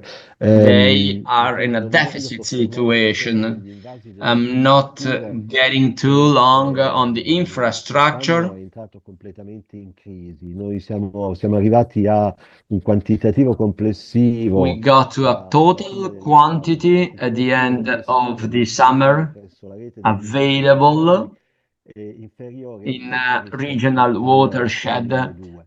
lower than Grandi polemiche 2002, with perché il massive fatto che sia successo, debate poi la cattiva gestione blaming di invasi upon the che bad management of purtroppo watershed or a bad maintenance, spesso è un problema reale. which is a real problem. Tuttavia, Nevertheless, disponibilità di acqua negli invasi the little availability of water in watershed è legata and fortemente anche al fatto che is che piove ormai based on the fact that sempre una quota maggiore delle piogge deve andare a ripristinare la rainfall are l'umidità supposed del to suolo, le riserve recover the level of humidity, così che sta diminuendo la quantità, la quota, quindi and tecnicamente gli idrologi li chiamano i coefficienti di afflusso o the coefficienti di deflusso, index quindi of inflow and outflow. delle piogge che So with a lower level of rain alimenta il reticolo idrografico che a sua to volta increase the level of water in watershed. quindi diciamo non solo problema per i foraggi, non solo problema per And tutte le that's a altre colture, problem, per gli apporti naturali, ma anche minore accumulo di and a acqua negli lower invasi, con tutte le conseguenze che questo level può of water portare in non watershed, solo sulle with disponibilità degli consequences not individui only for water per availability appunto queste colture come le for these ortime, gli crops, agrumi, l'ulivo e citrus, l'olivo, per citare i principali, ma anche sul settore idropotabile con but also crisi for estremamente drinkable significative water. sull'intestino. There was a water Questa crisis that was very, ridistribuzione delle very heavy. piogge che mi è parso di This intravedere anche per distribution of rain, which l'aumento is also there in qui questi dati Emilia-Romagna, diciamo l'andamento della quota you can percentuale see di here precipitazioni the nei mesi trend caldi of rispetto ai mesi più freddi. water in the coldest Anche months l'andamento versus warmest delle months. And apart from the anomaly in un segnale 2023, eccezionale, ma anche se which noi was an togliessimo exceptional year, but diciamo, also le if serie, we do not vedremo che consider c'è uno 2023 spostamento in the data progressivo set, there is a della progressive piovosità shift verso of questi mesi. Ora noi vediamo rain. che proprio So questi what mesi is the sono i mesi più problem? caldi, sono i mesi nei These quali months are the warmest essendo i months, mesi più freddi, diciamo, and if in the con minore coldest months, evaporazione, lo with a stiamo vedendo adesso lower in questo mese di gennaio, i evapotranspiration, coefficienti di these months deflusso in aumentano January proprio perché outflow index are evapora moltissima acqua increasing dal suolo e because questi very sono i little mesi water is going sono i away. mesi nei These quali are the quando central piove months, and when it moltissima rains, acqua si perde a per lot of water evaporazione, is non lost solo per due to evaporazione, ma anche transpiration, not semplicemente only per evaporazione. evapotranspiration. E quindi And so, eh, quindi sostanzialmente cosa succede? Che molta più what does acqua it si perde, happen? molta meno acqua riesce A lot of appunto water ad is arrivare nel lost suolo, poi arrivare to al reticolo refill idrografico, agli altri soil. invasi. Questo cosa And comporta? what is the consequence of that? Che anche a parità di pioggia, anche questo è un Also fattore per il considering the quale same diciamo level che of la considerano passiva. precipitation, Quindi abbiamo the detto total abbiamo un aumento quantity. dell'aridità perché So we have an increase in aridity con le temperature più elevate gli because with the apporti higher naturali level of diciamo temperature, rendono possibile un adeguato approvvigionamento idrico per la we vegetazione, can per have gli the animali. right water supply In più abbiamo for però, crops, in conseguenza but delle temperature e della due to distribuzione stagionale delle temperature piogge, and anche seasonal rain una distribution, minore capacità di we have chiudere a il lower meccanismo di accumulare acqua capability nei of the sistemi negli whole invasi. area Quindi, of accumulate water in eh, watersheds. peraltro, ecco, aggiungo che, I also would like to add that si aggiunge che osserviamo una diminuzione delle precipitazioni nevose tendenziale. Ecco, questo è un problema che è fortissimo anche nella pianura padana, soprattutto per la and the same diminuzione is also in in the e questo Po si Plain, dà appunto a parità di apporti di precipitazione and che considering the same level comunque of questa quota del nevese precipitation, sarà meno diluito il rilascio o this addirittura nullo nel nostro caso. there will be no Poi release, abbiamo appunto questo segnale di and diversa then we distribuzione also stagionale have delle this piogge a different distribution of rain. Una cosa che non ancora riusciamo a identificare bene, ma negli ultimi anni è stato molto frequente, sono state that was very frequent. Soprattutto le circolazioni depressionarie che hanno causato piogge sulle We aree have costiere. many depression so a lot of rains in the coast. Si aprirebbe un capitolo, I'm not talking about extreme con minori rain events proprio in conseguenza and the lower level of rain in the mainland due to the weather condition and the low pressure area. Sugli eventi intensi posso dire soltanto che c'è una tendenza ancora. I can only say that there is a clear trend, even if it is not very strongly confirmed.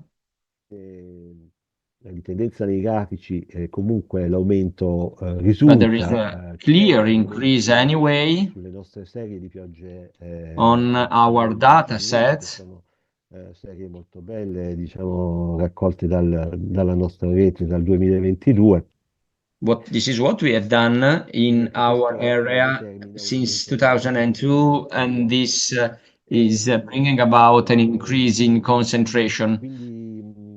Quindi ecco, abbiamo degli scenari che, se le temperature continueranno ad aumentare in questo modo, And so if temperature will continue increasing at the same level, we will have issues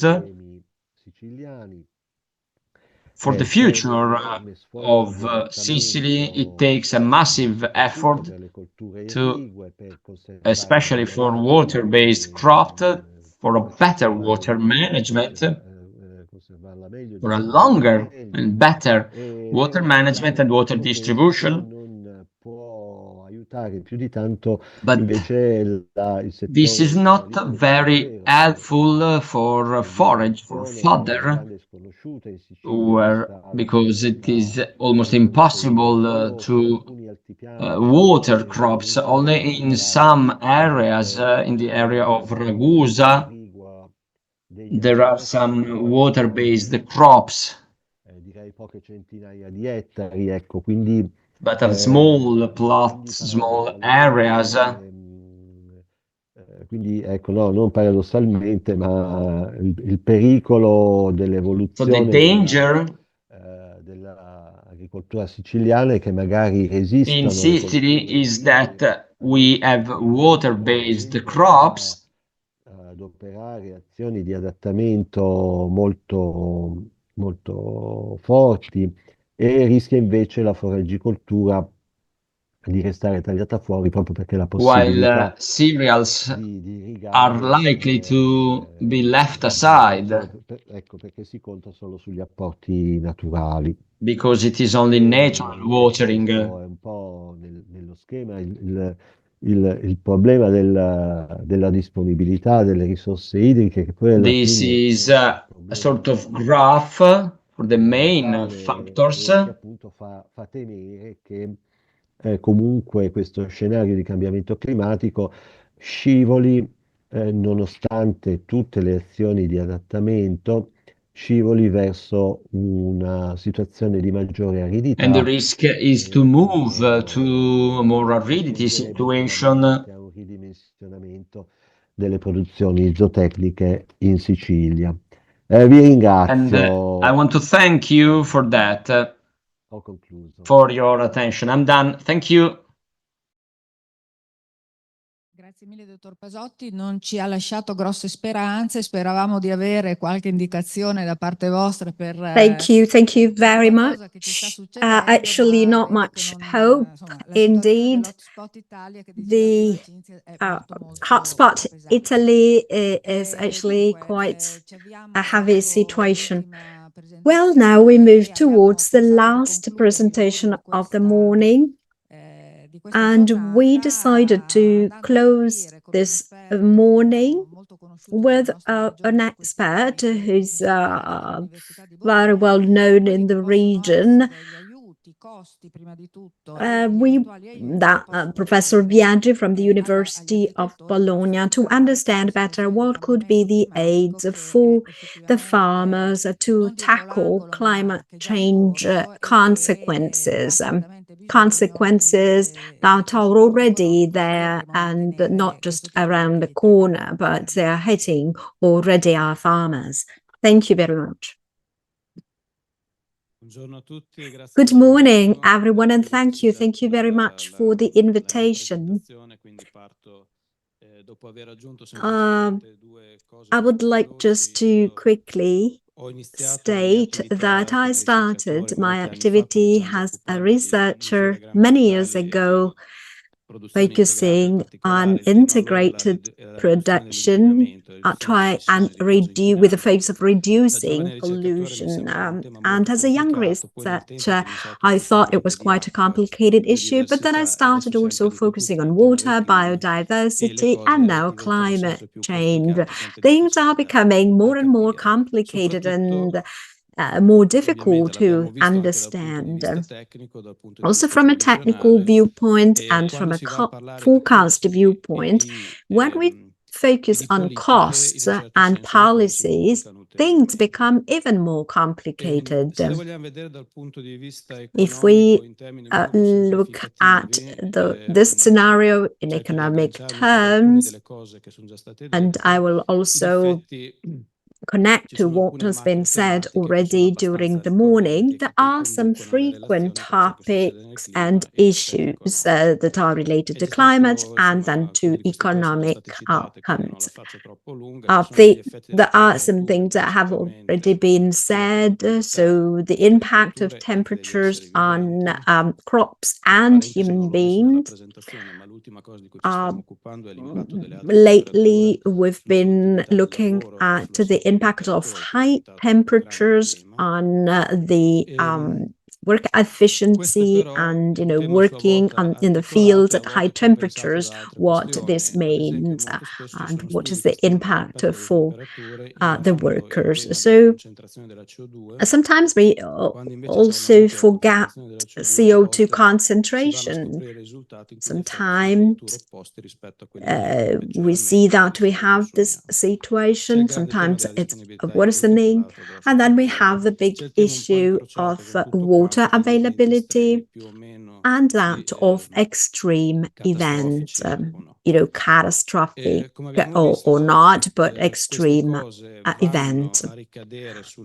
All of this has an impact on the quantity and quality of our production. Also, the importance of another topic, i.e. that of costs. We live in open markets and we feel that with market mechanisms then things will solve, but as it was mentioned, that was not the case with forage, for example, so increase in production costs. And then all of the relationship between these factors and the production. So sometimes you have to irrigate more, irrigate where you did not do that in the past, and using more complicated procedures, so an increase in costs. As for the effect on quantities, it's not just a matter of cost. It also depends on how changes in availability is crossed with the market trends. So there are dynamics that are developed in terms of prices. And sometimes we could have also compensation mechanisms arising.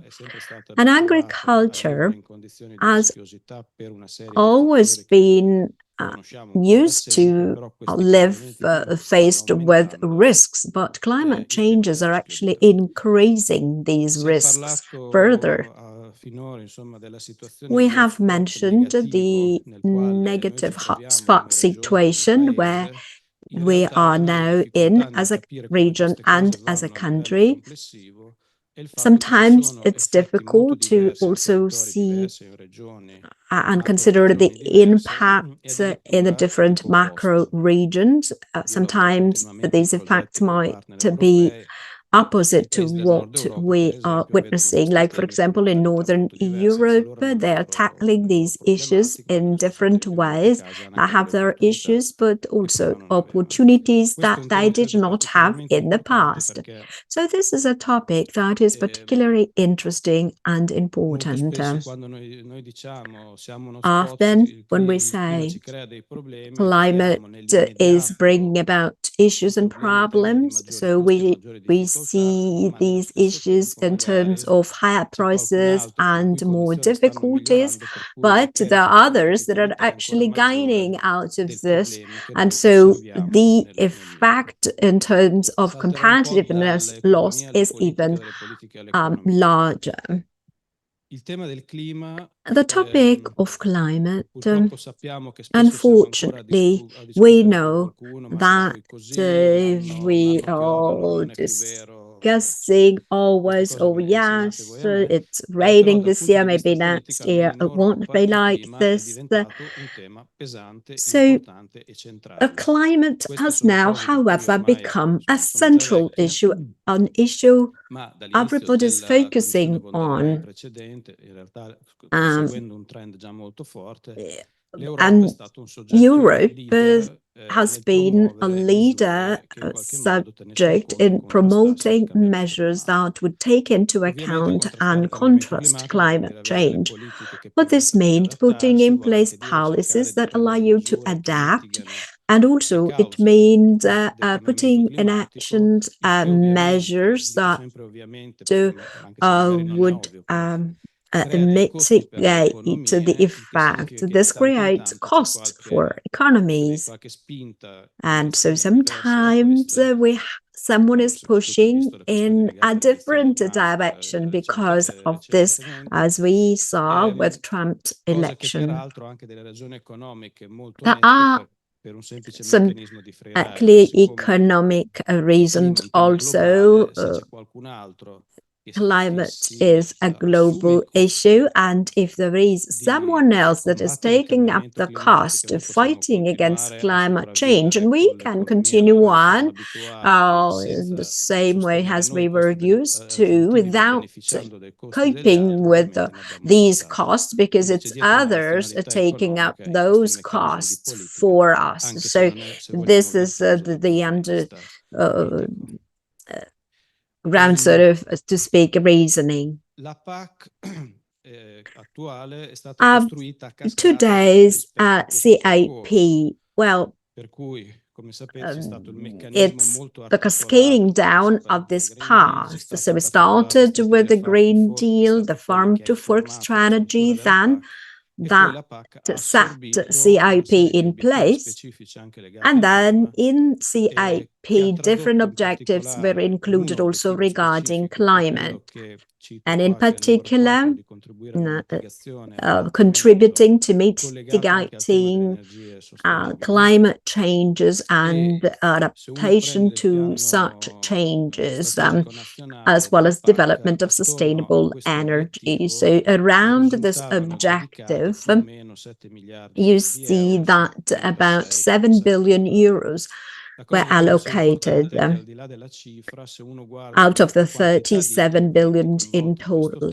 And if we look at the different interventions on this topic, I counted up to 43 of them, but we see that the climate issue is a cross-sectional one. There are some very much focused projects, maybe focusing on infrastructures, but we also have cross-sectional and cross-industry projects. And we find some of these resources that are used for integrated production, organic production, and there are different eco schemes. For example, one of them is extensive fodder systems with alternation. So the fact that climate is in there helped to reconvert other measures that were already familiar to us, that had been in place for some time, especially in the agriculture. So the topic of adaptation and mitigation is not something that can be solved with a specific measure, with a small intervention, but it means to shift all of the different agricultural systems from micro to macro systems towards more resilient directions. We were mentioning the humidity of soil that had been ignored for so much time, but when we speak about drought, io non sarei in grado di farvi una lista dettagliata di tutte le misure, di che cosa c'è dentro, quindi non able of making a list with all contents, detailed contents. I'm sure that the colleagues of the region are more skilled on that. But I would like to go back to coast, actually moving forward, focusing on coast. The other feature of most feature and measures of the common agricultural policy is that they are voluntary based, and the approach is based on which the farmer can decide whether to participate or not, and which package of measures can be used to intervene. And this is expressing some situations, budget, because of course we cannot intervene on everything. We know that agriculture is strongly supported, but strongly also depending on policies. So it's difficult to work on policies, on agricultural policies, especially when it is a matter of cost. But also one of the situations based on this voluntary-based approach is this mix of cost and interest of implementing those measures. I made this exercise this morning and I have focused on other studies, but this morning I asked the Scopus Artificial Intelligence, the world widest database on that, on scientific papers. So I asked, what are the costs of climate change? Of course, focusing on broad masses on a global scale, then we have to rely on artificial intelligence, but that's another point. And actually, we can discover that as a whole, globally speaking, there is a worsening prevailing effect of climate change. This is not so outstanding as it seems if we consider our own reality, because if we talk about global economies, we include also United States and others. And in the US, for instance, some estimations are providing profit increase due to climate change. This is explaining why these phenomena are so articulated to be interpreted globally speaking.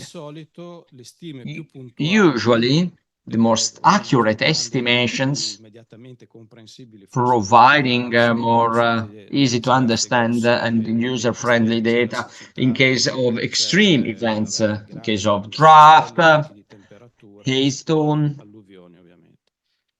flood, inundation. Il grafico che ho messo lì di fianco riguarda appunto invece una stima molto puntuale. And that's another fatto noi all'interno del progetto Climate Change, assessment that we done within the climate change project, and I'm sure that you, or most of you, remind about. That's That was an attempt to make an estimation of the cost of adopting an integrated production on wheat farms.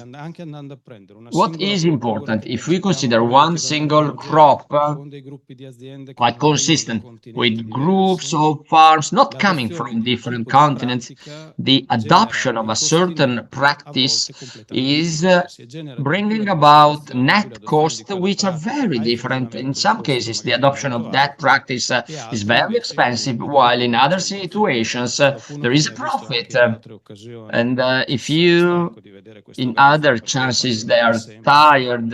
If you already listen to me, you are tired to see this graph, because in a non-agricultural situation, it's difficult to allow people to understand how difficult it is to have figures on the cost we are talking about. Imagine that the European Commission, when it is a matter of setting the packages, they check that based on costs that are born. Of course, estimations are done, budgets are done, but payment is far, estimations are far away from actual cost. This is why it is difficult to have recipes, and so it is very interesting to understand how reality is in case of overestimations or underestimations. Usually when I listen to economists talking about how difficult it is, I'm sad.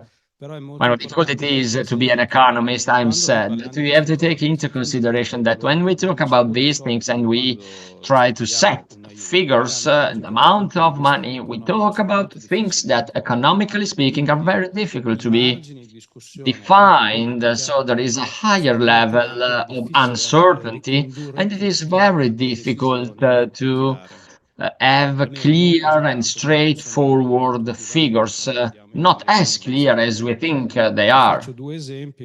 Couple of examples now we are working on at the moment for the Po River Local Authority. As for the Water Framework Directive, there is one point in which it is supposed to make an assessment of the economic feasibility of intervention. So, economically speaking, we need to know costs and benefits in the most accurate way. Most of these interventions are focusing on agriculture, and so working on water, I go back to agriculture, and most of data that are required are not available, not to mention benefit. I talked early on with Maria Teresa about another project I'm working on. The European Commission, at the moment, they have the problem of setting up if these measures have costs that can be compared to the payments, to the subsidies that are allocated. And every time there is a reform of the common agricultural policy, actually there is a discussion of the net economic benefit. It is a battle all the time to convince that investing money is useful. Usually, the Common Joint Research Center is ready to introduce agricultural practices upstream to assess packages, and they're doing so in an interview about the cost of agricultural practices. I am in the group of experts, and they have thought in 1 month to have a round of interviews with national experts. There is an advisory company managing that, and the result, the first effect, the first result is that most of national experts did not dare to allocate figures because they are so complicated. If you just enter into something accurate, it's almost impossible to have figures. But what is the extra problem of that? I just show that for a show off, but I'm gonna make it easy. So all these topics are related to chains of causality, cause effect that are very sophisticated and complicated. This is a system dynamic analysis system focusing on drought in Emilia Romagna, especially in Romagna area,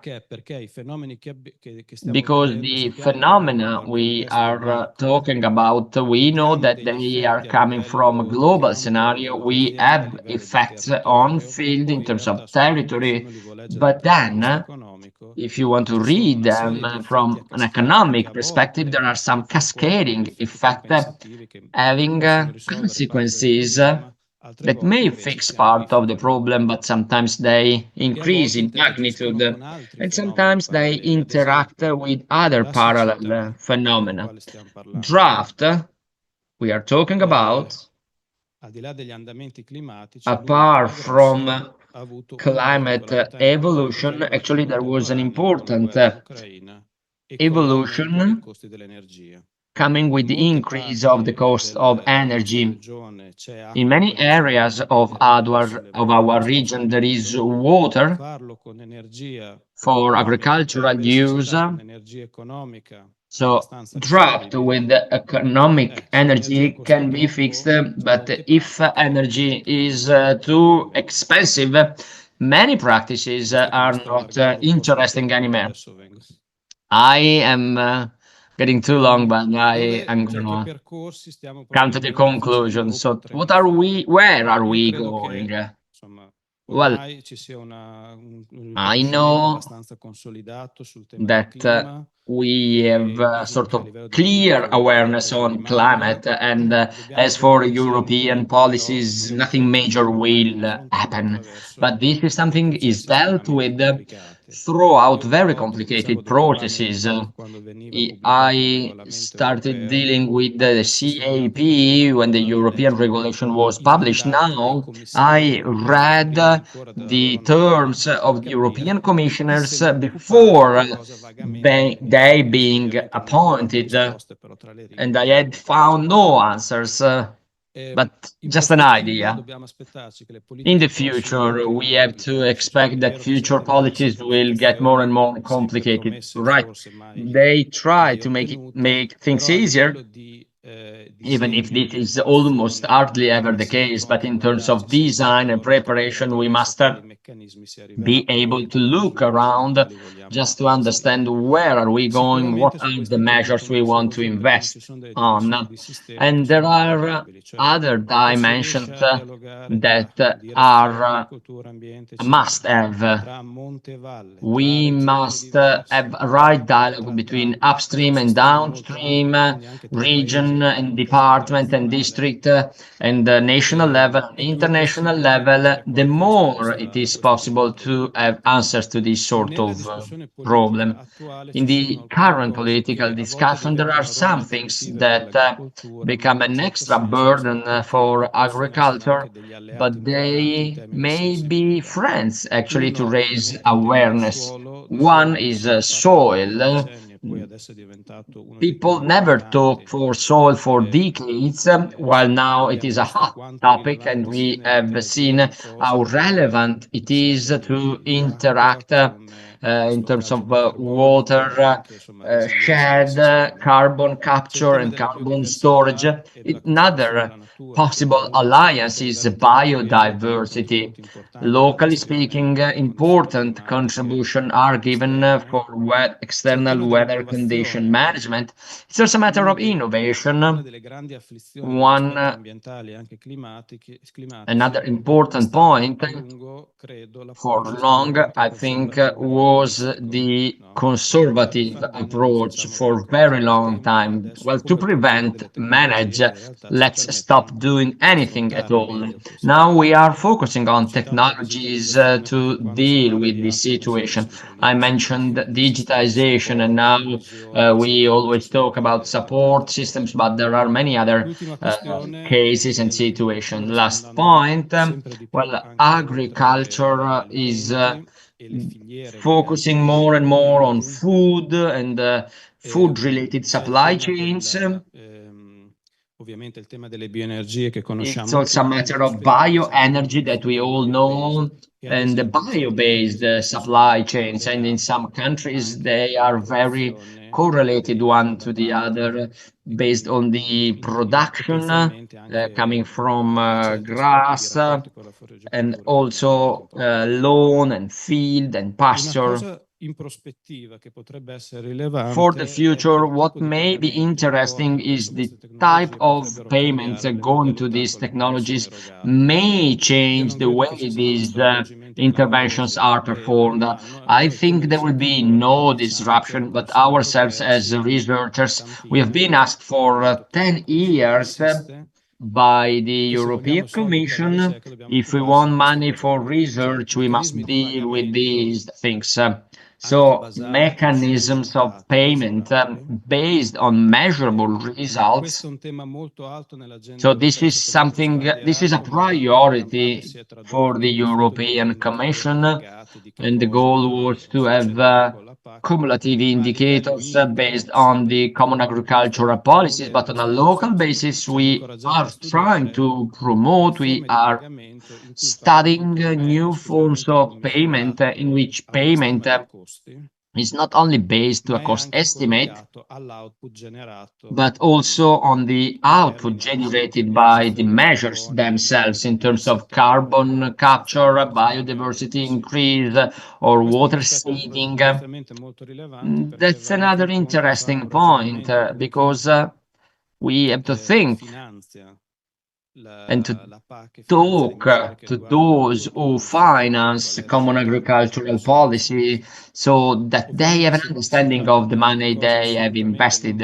Of course, these things are not minor. Sometimes we take for granted that they are better. If you want to pay based on outcome, you need a mechanism to measure, to certify. You must rely on those systems. We can talk about that, but it takes long, of course, and many complications. Another important mechanism is to have climate-based remuneration service to transfer the cost to the consumers. Of course, it's another problem, and what I have to deal with is the approach. They keep saying, well, that's just greenwashing, and so nobody is doing anything at all. If you are interested in these topics, just a very short advertisement. This is a console project. I'm sure you know that. There are some case studies available online for these new topics. Just 2 slides, I'm very short. Something based on the climate, carbon farming. Do you have details in the folder you've been given? I got there not because I'm so keen on carbon farming. This is one of the cases in which you pay a service provided and you store carbon, removing carbon from atmosphere. This is a very interesting topic. It is a future form of revenue integration that can be very interesting for the future.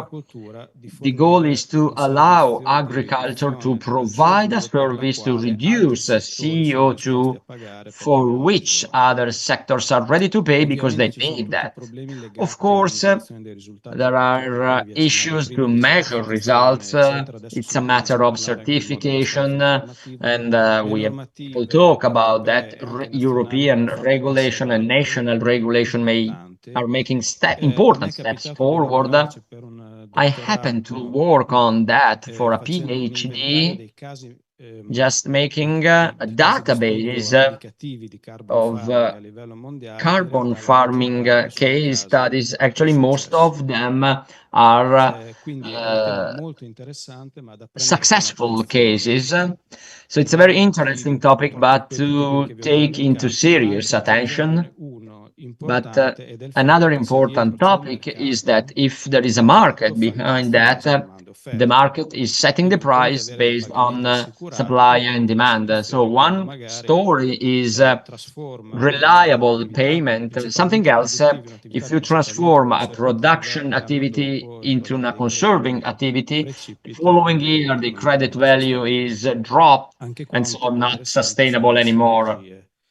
Interesting here is synergies with biodiversity as well. To conclude, last slide.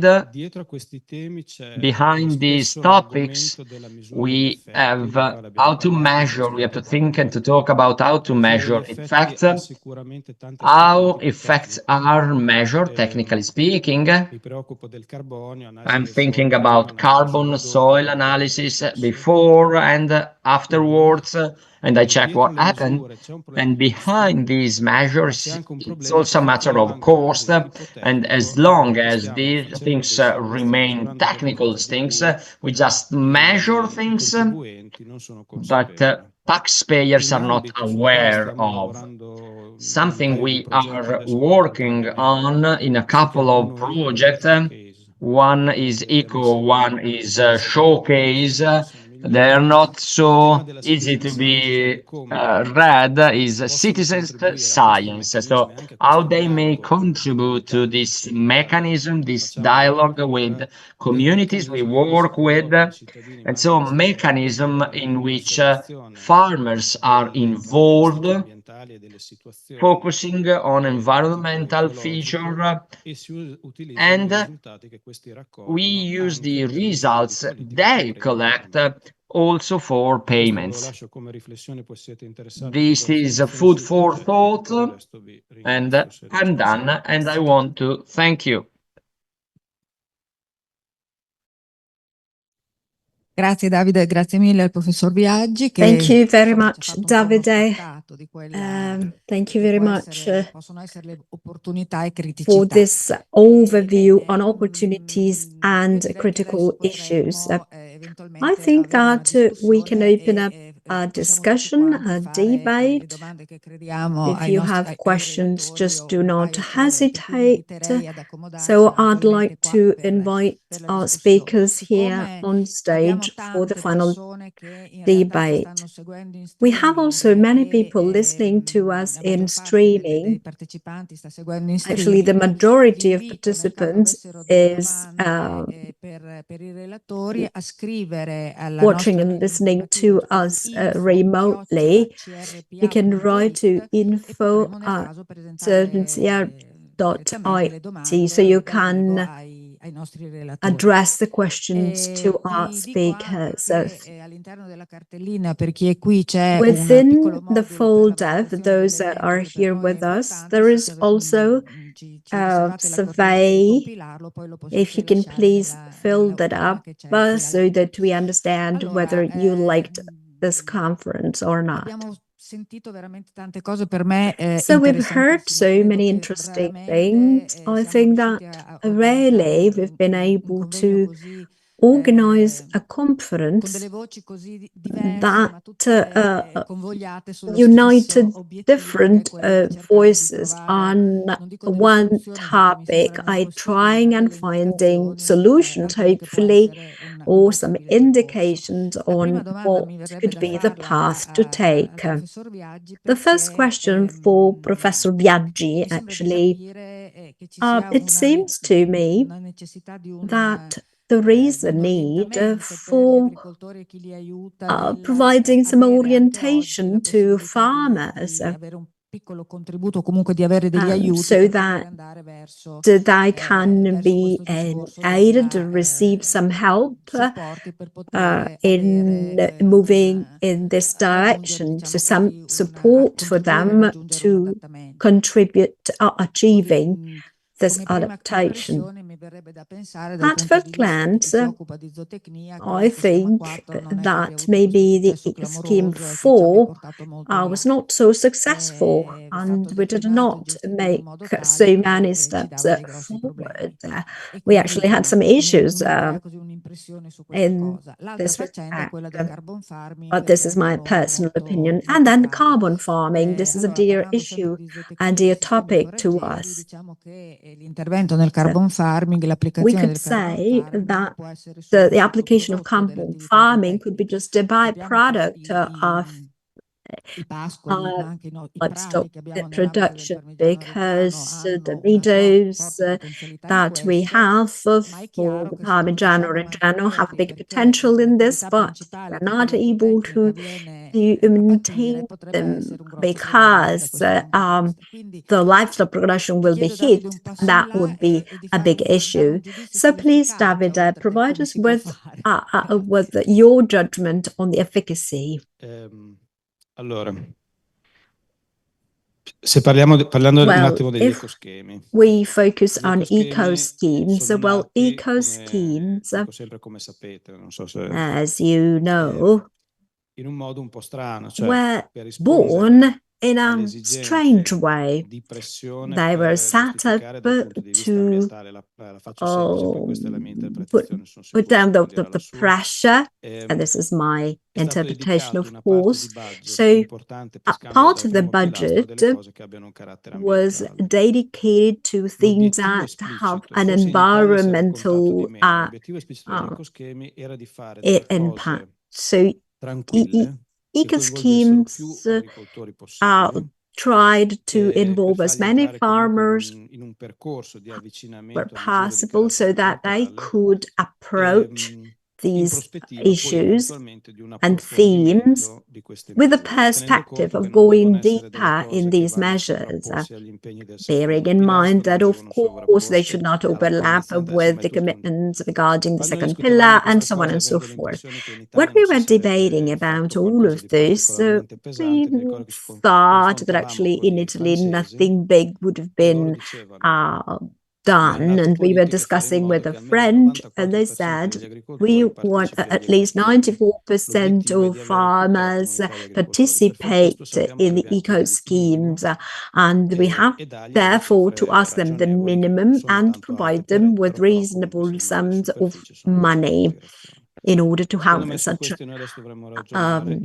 a big percentage of participation. Now, of course, there are tests underway regarding all of these measures, and also in the more focused measures in the second pillar. Now, for the future, and also in our field of haymaking, this is very important. So the real topic is here to try and to create a link between the environmental measures or climate measures with supply chain strategies, so linking them together, also putting in some market development measures or other measures that are important for the supply chain. I think this is a core aspect.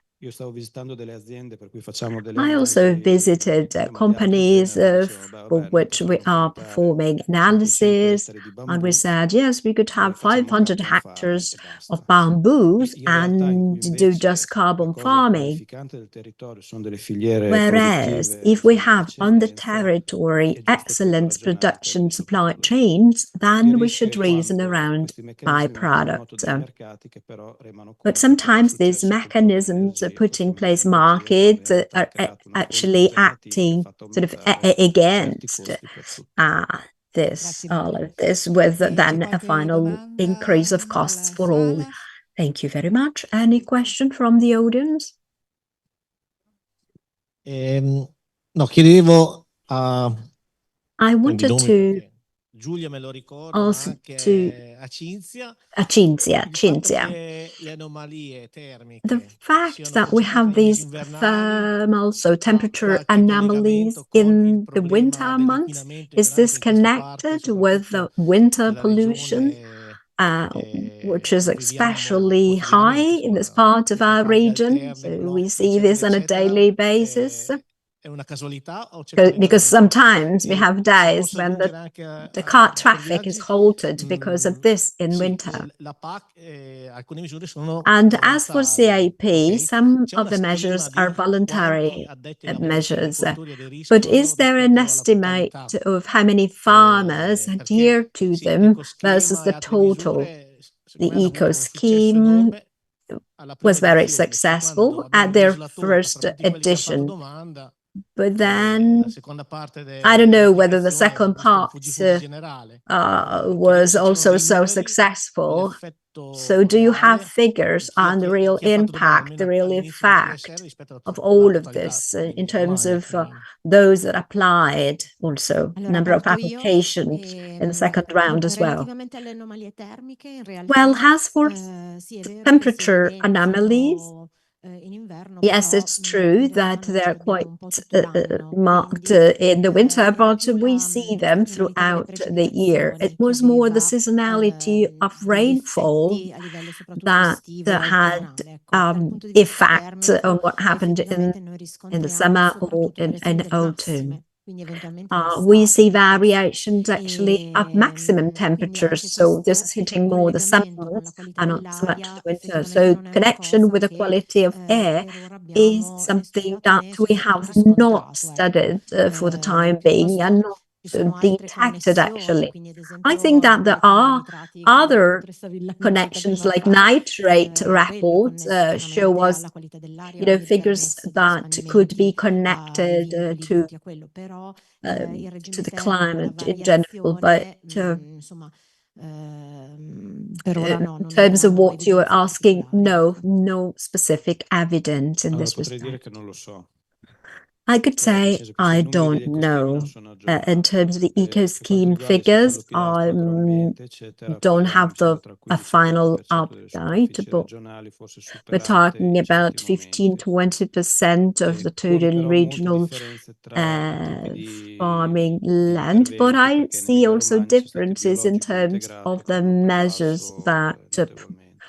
Sul prevailed, problema delle entrate especially the uscite, eccetera, gli organic ecoschemi hanno un'altra for questione our che non ho region. ricordato e quindi che sono impegni annuali. Tra l'altro, Also, quello delle the foraggere, commitments c'è are il tema annual del commitments, especially avvicendamento, for forage bisogna ragionare su 2 crops anni with e questo è stato fatto rotation. volontariamente, Sometimes you have sempre to reason pagando quella flessibilità on a che le misure 2-year quinquennali del period. secondo pilastro non And hanno. this has been done Tra with l'altro mi sembra di some aver visto che è possibile flexibility, entrare what ed was not uscire senza true for sanzioni, the senza quindi dei first, meccanismi second che... pillar measures. Quindi quella flessibilità lì So che può that anche portare al fatto che la flexibility gente si that trova could poi si also rende lead to conto the che non è il fact that caso, people credo che try it faccia out and parte, then they sarebbe bello che realize facesse it's parte di not un for them. meccanismo di Well, it apprendimento could per be capire come good farli for it to funzionare se be lo si vuole, se lo si part vuole of like a fare. learning path to understand better where we want to do it and where it is more suitable to do that. I have a question for Dr. Pasotti, if I may. Faccio una domanda da persona proprio We comune. Così passa il from messaggio a che lay questo person, the cambiamento message that is passed climatico che porta a questo innalzamento delle to the general temperature ci porta public is anche that delle this nuove change in colture. climate Abbiamo ad might esempio lead also to new crops. insomma, chi è che 15 anni fa pensava Who riguardo thought non so 15 tra virgolette years ago that we would have both ocean monkeys. So we as CPA were working with Germans on and we asked why the Germans want to carry out variety comparison tests with corn. What about Sicily? Have crops changed? Well, I would say yes. There were also some advantages in terms of reduction of frost periods. We also saw an evolution in the crop varieties. We have avocados and mangoes being grown in Sicily, and the land dedicated to them is increasing more and more. Forse si sarebbero imposte comunque e che vanno ad occupare delle nicchie. These are crops that are occupying climate niches, but still they're not so extended. We cannot grow mangoes everywhere or avocados everywhere in Sicily. No. So for the time being, they're just niches. There are also coffee niches or papaya fields, but still, as I said, it's very little, all of this. And the reduction in frost is, yes, favoring these crops, in particular in the first years. The prices were very high. Now we are starting seeing decreases in the prices, but there are still margins to enlarge these crops. But as I said, you can grow such crops only where you have a good irrigation systems. So we're talking about the eastern part of Etna, where we have more water. That is the area that is the luckiest in Sicily in terms of water availability. We've had actually this year a reduction in the rainfall, so the levels in the ground of water lowered, but I think that we do have groundwater available still in Sicily in some areas. But of course, these crops, for example, could not to be extended to large surfaces. So the evolution is still hard to envisage. And I'm a bit worried when I hear someone saying, okay, let's move grapes to a higher altitude. I'm thinking about Sicilian grapes. Well, I think that this cannot be accepted as a perspective. Yes, indeed, we do have mountains in Sicily, but such areas are not so many, and many of such areas are not suitable for plant growing. And if we look at our farmers and wine makers that have been in the field for generations, well, you know, certainly this new climate is putting up some challenges, but also opportunities. Since the climate is changing, let's try and seize these few opportunities that this new situation is opening up for us. But all in all, I'd say that I would prefer not to have too many disruptions in our island. Because if we have then better climate situations for these crops, this means that for other crops, the situation won't be as rosy. And crops maybe that are now very much extended. So yes, there could be some benefits for these niche crops, but all in all, I think that the load is more on the unfavorable side. So what you're saying is that it's just a spot situation and we do have this lack of water. I don't know whether there are other questions. If not, I thank all of our speakers very much. On behalf of CRPA, we've heard so many interesting speeches. We will also see what the feedback will be on the part of those that were online listening to us. There'll be a recording available of this day. As for all conferences that are included in this project, they are also translated into English. So thank you again to all of you. And again, I would like to invite you to look at our website and look at the area that is dedicated. Well, actually, we have a specific website for all of the materials, which is divulgazione.crpa.it. So it's all available to you. Thank you to all the participants. Dr. Pasotti, thank you very much. It's been a pleasure. And let's hope we meet soon in person. Arrivederci.